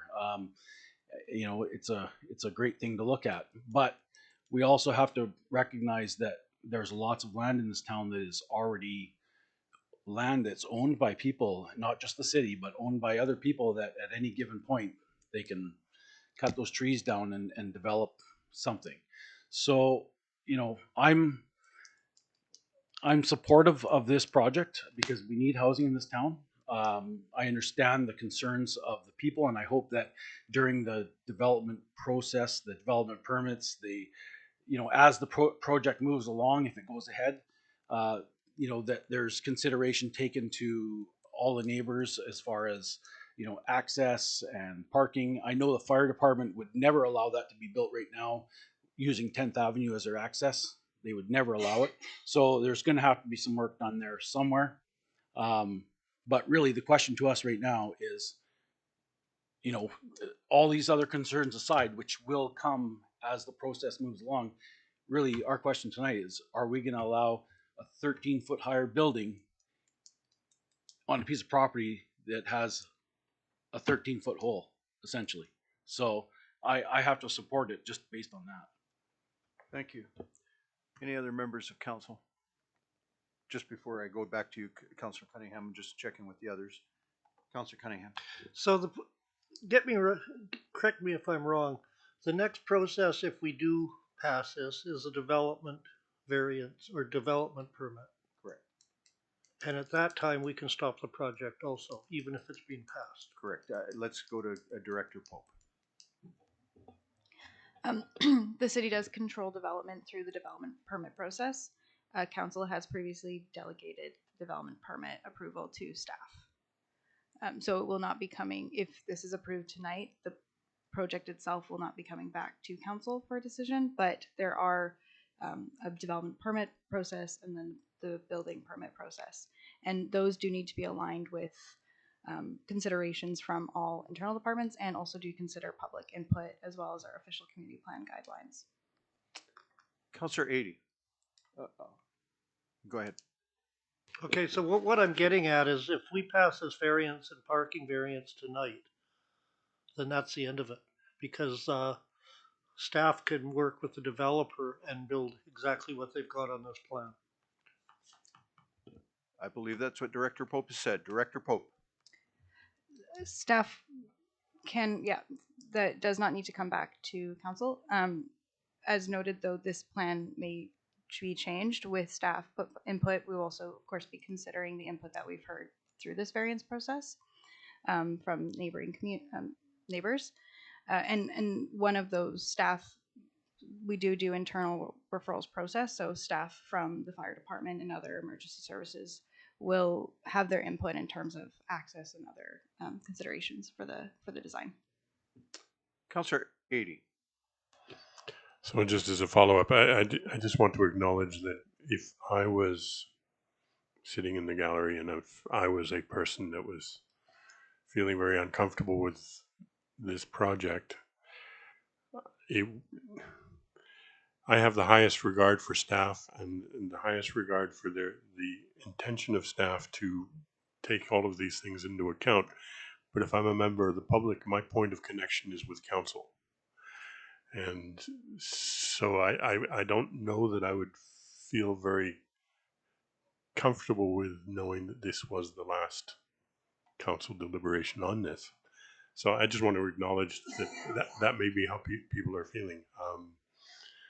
I think that if it does go forward based on the vote, then I think that it's really incumbent upon staff to honor those points of view in the process that follows. And I would like to assume that that's the case. Councillor Forster. Thank you, Mr. Mayor. At the last council meeting, I believe I raised, we delegated this to staff, and it's important that if we delegate things, we can't be going back and forth. We need to sort of pick a path and follow it. That said, just wondering if there is a possibility of making a motion that specific projects would have to come back for the building permit or not. Just wondering, because that's sort of what I'm hearing from some of the discussions is that sort of a question. And I'm not generally in favor of, right, but I just want to having a process and then scrapping we the have process. a process and we go with that. Yeah. But we're going around again on the same thing, which makes me think that there might be an appetite for a middle ground. Right. Well, I'll make my comments later, but I think that you're not far off. Councillor Randhawa. Thank you, Mr. Mayor. Yeah, that this is the last time we were talking in this one, so that a little bit make me nervous too, because people have their concerns like access and some other. So even if we pass this one, I like to see so we can have little input like the access road and other one. So I'm thinking if it come back to us for that. Right. If we can put some kind of component there, so. Right. So, Councillor Cunningham. Can I make a motion? So there's a motion on the floor. Can I make an amendment to that motion? You can make the amendment. That this be diverted, like, if it passes tonight, that it goes back to staff and staff comes back to us with a recommendation before the final decision's made. So the development permit would still go through council in this particular Right. project because it's rather contentious. Right. So,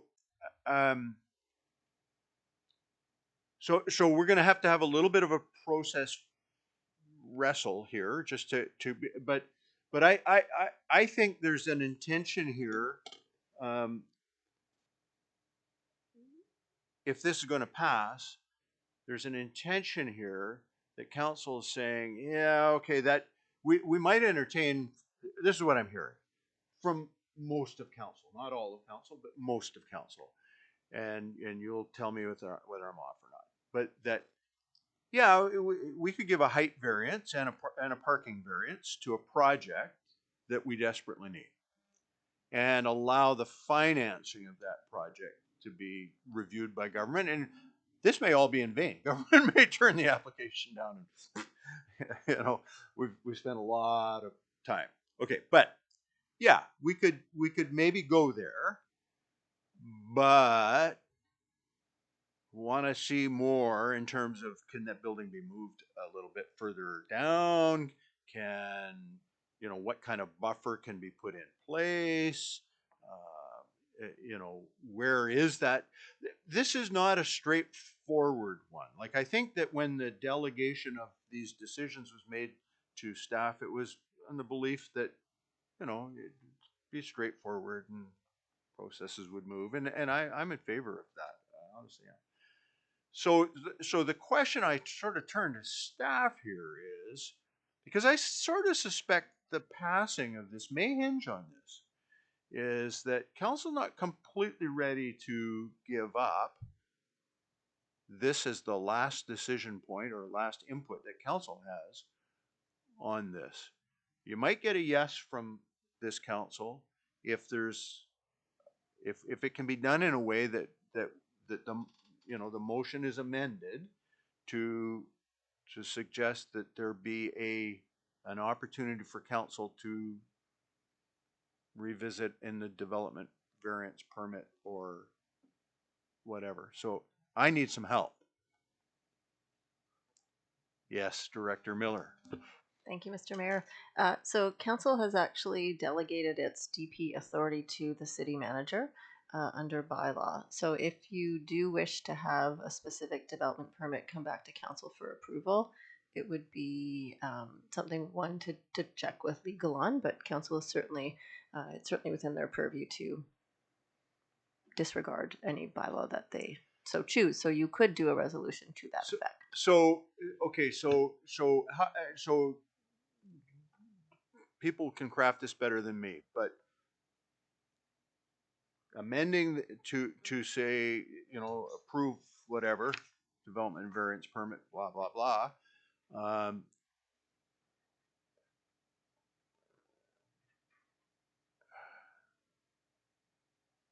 Subject to,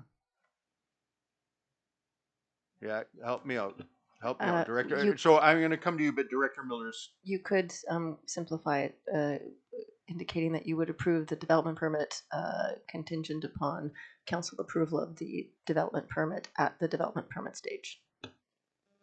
Say that again.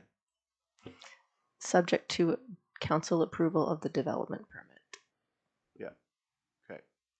So is that roughly your amendment to the motion? Yes. If the variance is passed tonight, all we're doing is saying, yes, we're gonna pass these variances, but we're not necessarily gonna pass building the building until we discuss with staff and the neighbors about possibly moving it or changing something. At least that way we can go through with the financing if we want to. And I was going to say what Director Miller said. Okay. Did you want to second the amendment? Okay. Are we all clear? Right? So even though the bylaw delegates the authority of the city manager, we are saying basically by resolution to the city manager, we expect you to come back and seek council's approval before approving that development permit. Okay? Councillor Nish. We'll discuss the amendment at this time. Yeah, I mean, I have no problem with that amendment, and really, what I think this is you know, an exercise for staff to really understand, you know, what the objections to this are, and work, you know, on trying to make it better. And like I said, this is a process, so you know, just because it's drawn on a piece of paper doesn't mean that that's exactly where the building is going to end up. Doesn't mean that that's the access point. You know, the plans change, especially in the terrain that we live in, where you know, all of a sudden you dig something out and there's a 30-foot hole there that you didn't know about. So I just think that, you know, staff just needs to understand in this one that you know, to really be conscious of the impacts of, you know, the neighboring properties, because they are close. But I do also think that, I mean, personally, someone who builds something, I think it would be so much easier to build right on Hayes Cove Avenue. So I mean, I think that there needs to be a last look at this, but I am supportive of the amendment. Any other discussion on the amendment? Call the question on the amendment. All in favor? Any opposed? It is carried. We go back to the main motion as amended. Any further discussion on the main motion as amended? All in favor? Any opposed? Councillor 80 is recorded as opposed. Thank you very much, Council. I knew it was going to be a challenge. I like to run a faster meeting, but that was worth the time. Thank you. All right, so we'll try and pick up the speed here. Director of Development Services, DVP 2311, which is item number D, recommendation that council proceed with approval of the development variance permit 2311 for 330 8th Avenue East. Can I have a motion to that effect? Councillor 80, Councillor Randawa. Any discussion? All in favor? Any opposed? It is carried. A report from the Director of Development Services, DVP 2313, that council proceed with approval of development variance permit 2313 for 1808 and 1810 7th Avenue East. Can I have a motion to that effect? Councillor Nish, Councillor Cunningham. Any discussion? All in favor? Any opposed? It is carried. We have a report from the Chief Financial Officer. It's the Statement of Financial Information, also known as SOFI, with a recommendation that council approves the 2022 Statement of Financial Information as presented. Can I have a motion to that effect? Councillor Randawa, Councillor 80. Any comments or questions? Director Bauman, did you want to speak to this at all? There's no need if you don't feel the need, but It's all in the report. This Yeah. is a standard publication that needs to be done every single year under the Financial Information Act. yeah, thank you. Hearing none, all in favor? Any opposed? It is carried. Thank you. We have a report from the Chief Financial Officer regarding the alternative approval process. It's both for the design loan authorization bylaw number 3519 and linear liquid waste infrastructure replacement loan authorization bylaw number 3520. I've got a bit of reading to do, but I'm going to read through it so people may understand at home what we're doing. With a recommendation that council by resolution receives this report, and there's several and that's, okay? And that, in accordance with Section 86 of the Community Charter, establishes Monday night, August the 14th, 2023, at 4:30 p.m. as the deadline by which elector responses under the alternative approval process for each of bylaw number 3519, 2023, and bylaw number 3520, must be submitted to the City of Prince Rupert by qualified electors within the participating area. And that the elector response forms attached as attachment 1 and attachment 2 be approved and established as a single response forms for bylaw number 3519 and 3520.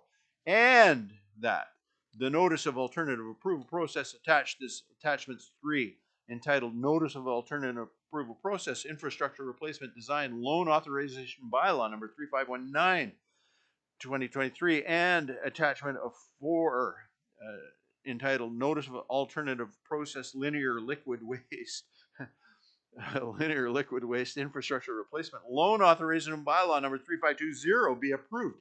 And further, and I'll add finally, that pursuant to Section 86 of the Community Charter, a fair and determination of the total numbers of eligible electors within the participating area is 10,292, with 10% of the eligible electors amounting to 1,029. Can I have a motion to that effect? Councillor Randhawa, Councillor Adey. Just for the sake of any human being that would not have understood all of what I just read, I'm going to ask Director Blondin, can you just put in English what we're doing tonight? Sure thing.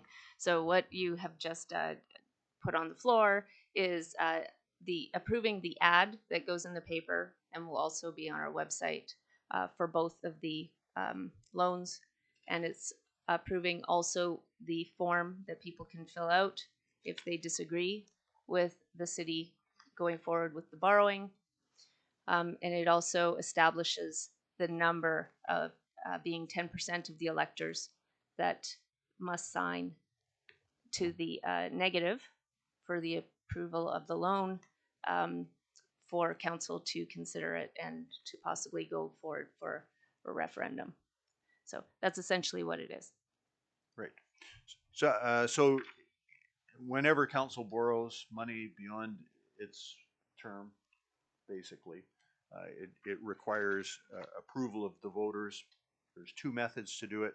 One is to go directly to referendum, which is a cost, $40,000, roughly $40,000. And we have a referendum and people vote. Or there's an alternative approval process, which is to the negative, which is we assume we'll go ahead with it unless 10% of the registered voters, which in this case is that 1,027? 1,029. 29, thank you very much. 1,029 fill out the proper forms and register an objection by a certain time, in which case we could go to referendum, right? All right, it's part of the normal borrowing process, but you know, it's an important piece, right? All right, moved, seconded. Any discussion? All in favor? Any opposed? It is carried. We have we have the resolution from the Committee of the Whole to receive the annual report. Can I have a motion to that effect, please? Councillor Adey, Councillor Randhawa. Any discussion? All in favor? Any opposed? It is carried. Now we move on to bylaws. The City of Prince Rupert zoning amendment bylaw number 3504 that council gives 3rd reading to the City of Prince Rupert zoning amendment bylaw number 3504. And I've lost my place. Can I have a motion to that effect, please? First of all, can I have clarity? This is the bylaw that the zoning amendment bylaw that does what? Tell me. This is the parking amendment zoning. Parking amendment. Yes. Thank you very much. And just for clarification purposes, this bylaw was originally brought to council in October of 2022 and received 1st and 2nd reading. Yeah. The bylaw that's before you this evening is amended from that particular bylaw, although in accordance with the community charter, we can do that prior to 3rd reading. So. Right, without any changes. And again, just for clarity, part of the process was to go back out and consult with the community, particularly the business community who were affected by this, and that process has happened. And there's a report in the consent agenda that covers that, and it's quite thorough. Can I have a motion to for the recommendation? Councillor Skelton Morvin, is there a seconder? Councillor Niche. Any discussion? Councillor Cunningham. Okay, what exactly will the parking requirements on 3rd Avenue be after this is passed? We right now have a 2-hour maximum on 3rd Avenue, And one of these is So taking away the parking in lieu, which I tend to agree with. But our parking strategy for Third Avenue now, are we going to be taking away, it's just going to be free parking period, free for all? No, this is not about the parking management. This is about the requirement to provide parking spaces for new developments, right? And waiving that parking specifically for commercial properties and multi-use properties. Correct, Director Pope? Mixed use properties, yes, yeah. Mixed use properties. Thank you. Thanks for the clarity. And so interestingly, in the report, they touched, when you gather a group of business people and building owners to talk about parking, they not only talk about the bylaw that you're considering, but they talk about broader parking issues. So in the report, you'll see that there is it seems to be a favorable view towards some sort of parking management system that's code for meters. Something that takes you away from having to have 2 hours, 5 hours, or 3, and just says, pay for it. You want to stay for 3, pay for 3. and people often confuse parking meters as some sort of cash grab, but honestly, they are the best way to manage parking in any tight situation, because it allows individuals to determine how long they want to stay and how much they're prepared to pay for that, right? So, no, the parking management strategy is not part of this bylaw change. When will that parking management strategy be brought forward? Director Pope? So in July of 2022, the interim parking management strategy was adopted by council. That included a suite of actions about managing demand, and one of those actions also included the bylaw that's proposed right now, which does not touch or have any effect on on-street parking, is exclusively about off-street parking requirements that are currently required for new developments, private new developments off-street.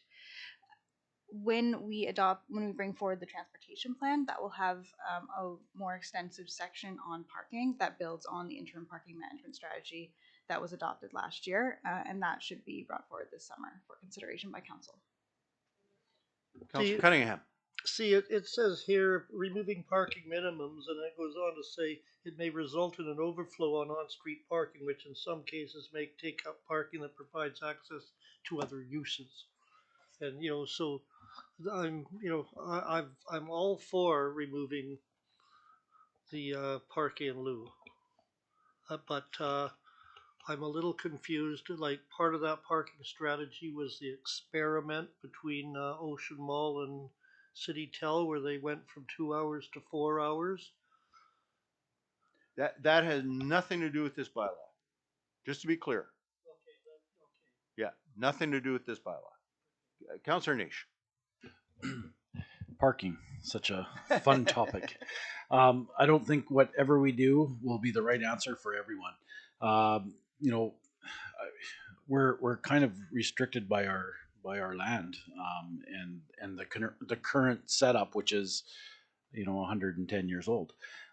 We really, by approving this, we're basically going back to how things were done when this town first was built. I mean, there wasn't parking requirements downtown because most people nobody had a car really, and very, very few vehicles, and mostly boardwalks, and essentially we have this 110-year-old town that we have to try and adapt to with the use of cars. So if we went hypothetically to any one of these businesses along Third Avenue and said, if they were to all disappear, and we said, okay, you want to rebuild, now you have to supply all these parking spots. Well, we would get nothing built, or nothing that resembles what we have, because you would have to combine so many properties together in order to get the parking requirements. So, I think we have to look at this as a way to adapt, to trying to develop our downtown, but not make it so restrictive that you can't build anything, because a lot of these lots are small lots, and if you had to do, you know, massive parking requirements and then try and build a building on there, the property is just not available for that. We have small lots, you know, and that kind of comes into play with all the older neighborhoods for houses too. I mean, you know, if all those houses were hypothetically gone and you had to rebuild them all, well, they wouldn't be allowed to rebuild them all. So to me, this is about allowing people to develop downtown without restricting, you know, the parking requirements. We're on an island. There's only so much land available. We can't, you know, if you go to Vancouver, you're willing to walk 10 blocks to a store. Why don't we do it in Prince Rupert? Because everyone wants to circle the block 6 times until they find a parking spot right in front of where they want to go. So I think we, you know, I support this, and you know, the reality is that, you know, if we want our downtown to be restored or people to build, we have to account for the fact that, you know, this is the property we have, these are the roads that are there, and we have to adapt to them and not restrict them so much. Obviously, it says in here that if it's family housing, you know, multifamily housing or any housing in this area, then they still have to supply parking spots. But as far as commercial businesses, they're not having to do it. So I am in support of this. Commercial and mixed use. Yeah. Which could include some residential. Yeah. Great. Councillor Adie. Thank you.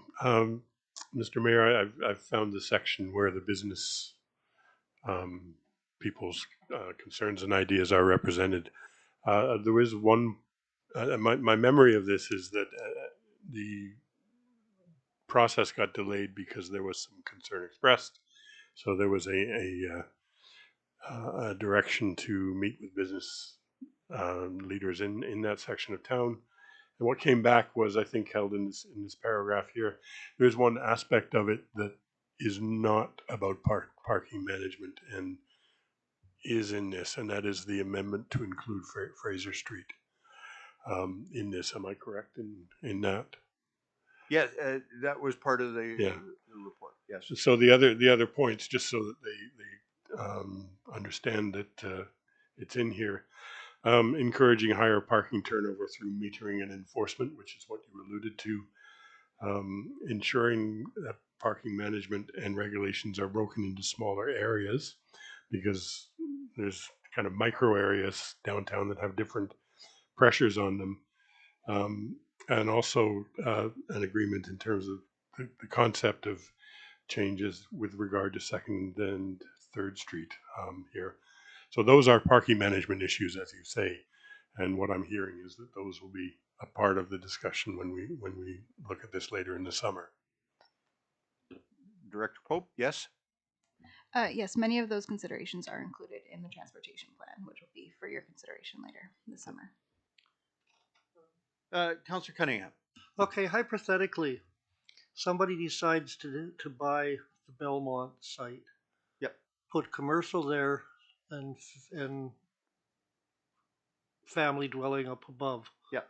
So that block would be exempt from any parking. That property. So people that lived in the apartments could park there as Correct. long as they wanted. Well, no. Again, we're conflating management with providing spaces. This is a bylaw that changes the requirement to provide off-street parking. Okay, but right now, Go ahead, Councillor. if you build a building downtown, a brand new building, Correct. if this before this bylaw, Correct. you had to supply off-road parking or payment in lieu of Correct. off-road parking in the sky, as I called it. So now, when we pass this, if somebody built a new building downtown, they do not have to provide off-street parking any longer. If it's a commercial or Well, I just said use. commercial underneath with Correct. with multi. That you're absolutely above. correct. So they could just park there as long as they want, is what I got at. Well, they don't. So parking there as long as they want is a different issue. If there's a 2-hour parking, they can park there for 2 hours. If there's a 4-hour park, That's all. That's the point. That is precisely the point. Is there is no longer going to be a requirement for the business, if the bylaw passes, what the bylaw says is, and there will be no longer a requirement for the developer or whoever's building the building to provide off-street parking, either physically or by payment in lieu. That's correct. And the idea is to encourage development in the downtown. All right. I think we're clear on it. Moved and seconded. All in favor? Any opposed? It's carried. Thank you very much. Okay, we've got two more bylaws to do. Second bylaw is bylaw number 3506 that council gives third reading to the City of Prince Rupert zoning amendment bylaw number 3506 to permit childcare facilities in all public facility zones. Thank you. Councillor Skelton Morven, Councillor Forster, any discussion? All in favor? Any opposed? It is carried. And then finally, that council gives fourth and final reading to the City of Prince Rupert zoning amendment bylaw number 3507, which I believe is the 9th Avenue zoning amendment. Any discussion? Sorry, moved Councillor Nish, seconded Councillor Skelton Morven. Any discussion? All in favor? Any opposed? It is carried. Council, opportunity for you if you have questions or comments that you'd like to make at this time. Councillor Randhawa. Thank you, Mr. Mayor. Yeah, like a few people asking about the recreation board. We have any plan to reinstate that one? Which board? Recreation. Oh, Recreation Board. Yeah. Director Miller, do you have comment on that? Thank you, Mr. Mayor. To my knowledge, the board has not been disbanded. It was a bylaw resolution of council, so Yeah. the Recreation Commission would need to call a meeting. Yeah. It's not. It is not something that's run through administration. Yeah. So no plans to change that at this point in time. Councillor Randhawa. So are we going to reappoint board members again? Where are we at with appointments to that commission? I'd have to review. That was in November of last year, but my understanding is that remained the way it was, based on reconsideration. Yeah, so there's been no change. So, but we can review that. We'll review that. Clearly, you're interested. Yeah. Other questions or comments, Councillor Adie? A couple of comments. One is in response to questions that were asked during the public questions. There were comments, or there were questions related to the airport ferry operating costs and the cost per passenger. There was a question around franchise fees and what that represents. There's a question around the airport renovation, suspension of those, and the reinstitution in 2023, and why they were suspended in the first place. And finally, the Watson Island remediation. I assume there's a distinction in this question between the revenues that are being generated on Watson Island under the legacy, and the revenues that might have resulted from the disposal of materials coming off of the island. So what I'm focusing on those questions, not necessarily to get an answer tonight to them, but as a request that at the very least some answers to those questions are provided for the person that was asking them. I'm only smiling because I see Director Miller reaching to hit the microphone, and I'm just wondering how long I can delay her. But anyway, yeah, Director Miller, you were going to make a comment. yes, thank you. I myself have noted the questions, as I'm quite certain our CFO had as well. And someone will get back, likely Ms. Bombin will get back to Mr. Saka with those answers. Councillor Adie. And on a lighter note, certainly in the educational system, it is summer. It's arrived almost within mere hours of the summer arriving for teachers, for administrators and staff, and I know in their own minds, most importantly for the students, just to congratulate them on the successes they may have achieved throughout the school year, and to wish them a restful and enjoyable break. Yeah, well said. Anything else, Council? Councillor Skelton Morvan. Just wanted to give a shout out to the board of directors, or the committee for the National Aboriginal Day, or now National Indigenous Peoples Day. That was a pretty fantastic event, and lots of dance groups and great food and great folks and great company. So yeah, just a shout out to those folks and the volunteers and organizers, performers, and groups. But I guess for me, even just looking at some of the topics in conversation today, just some commentary, I guess, from my own perspective. You know, a lot of folks can have opportunity to come and voice their opinions to council, but for me, I almost think of the 40 families, probably more like 400 in the lifetime of those properties, that don't necessarily have an opportunity to come and voice those needs, unless someone brings it up for them. So for us, even when we make those decisions, is try not to tie up the process too much with bureaucracy, because I think there's pieces here that's, I mean, again, this is a very nuanced case, but I guess for me, just looking at it, just members of council, just to not make this a habit, because, you know, there's a reason that we hadn't had housing construction for decades, and it had been stopped dead in its tracks in neighborhoods before it even got to council. So for us to look at that and with a lens of compassion, I think is really important, because the housing stock, I mean, it's no news to anybody with a less than 1% vacancy rate that we need housing.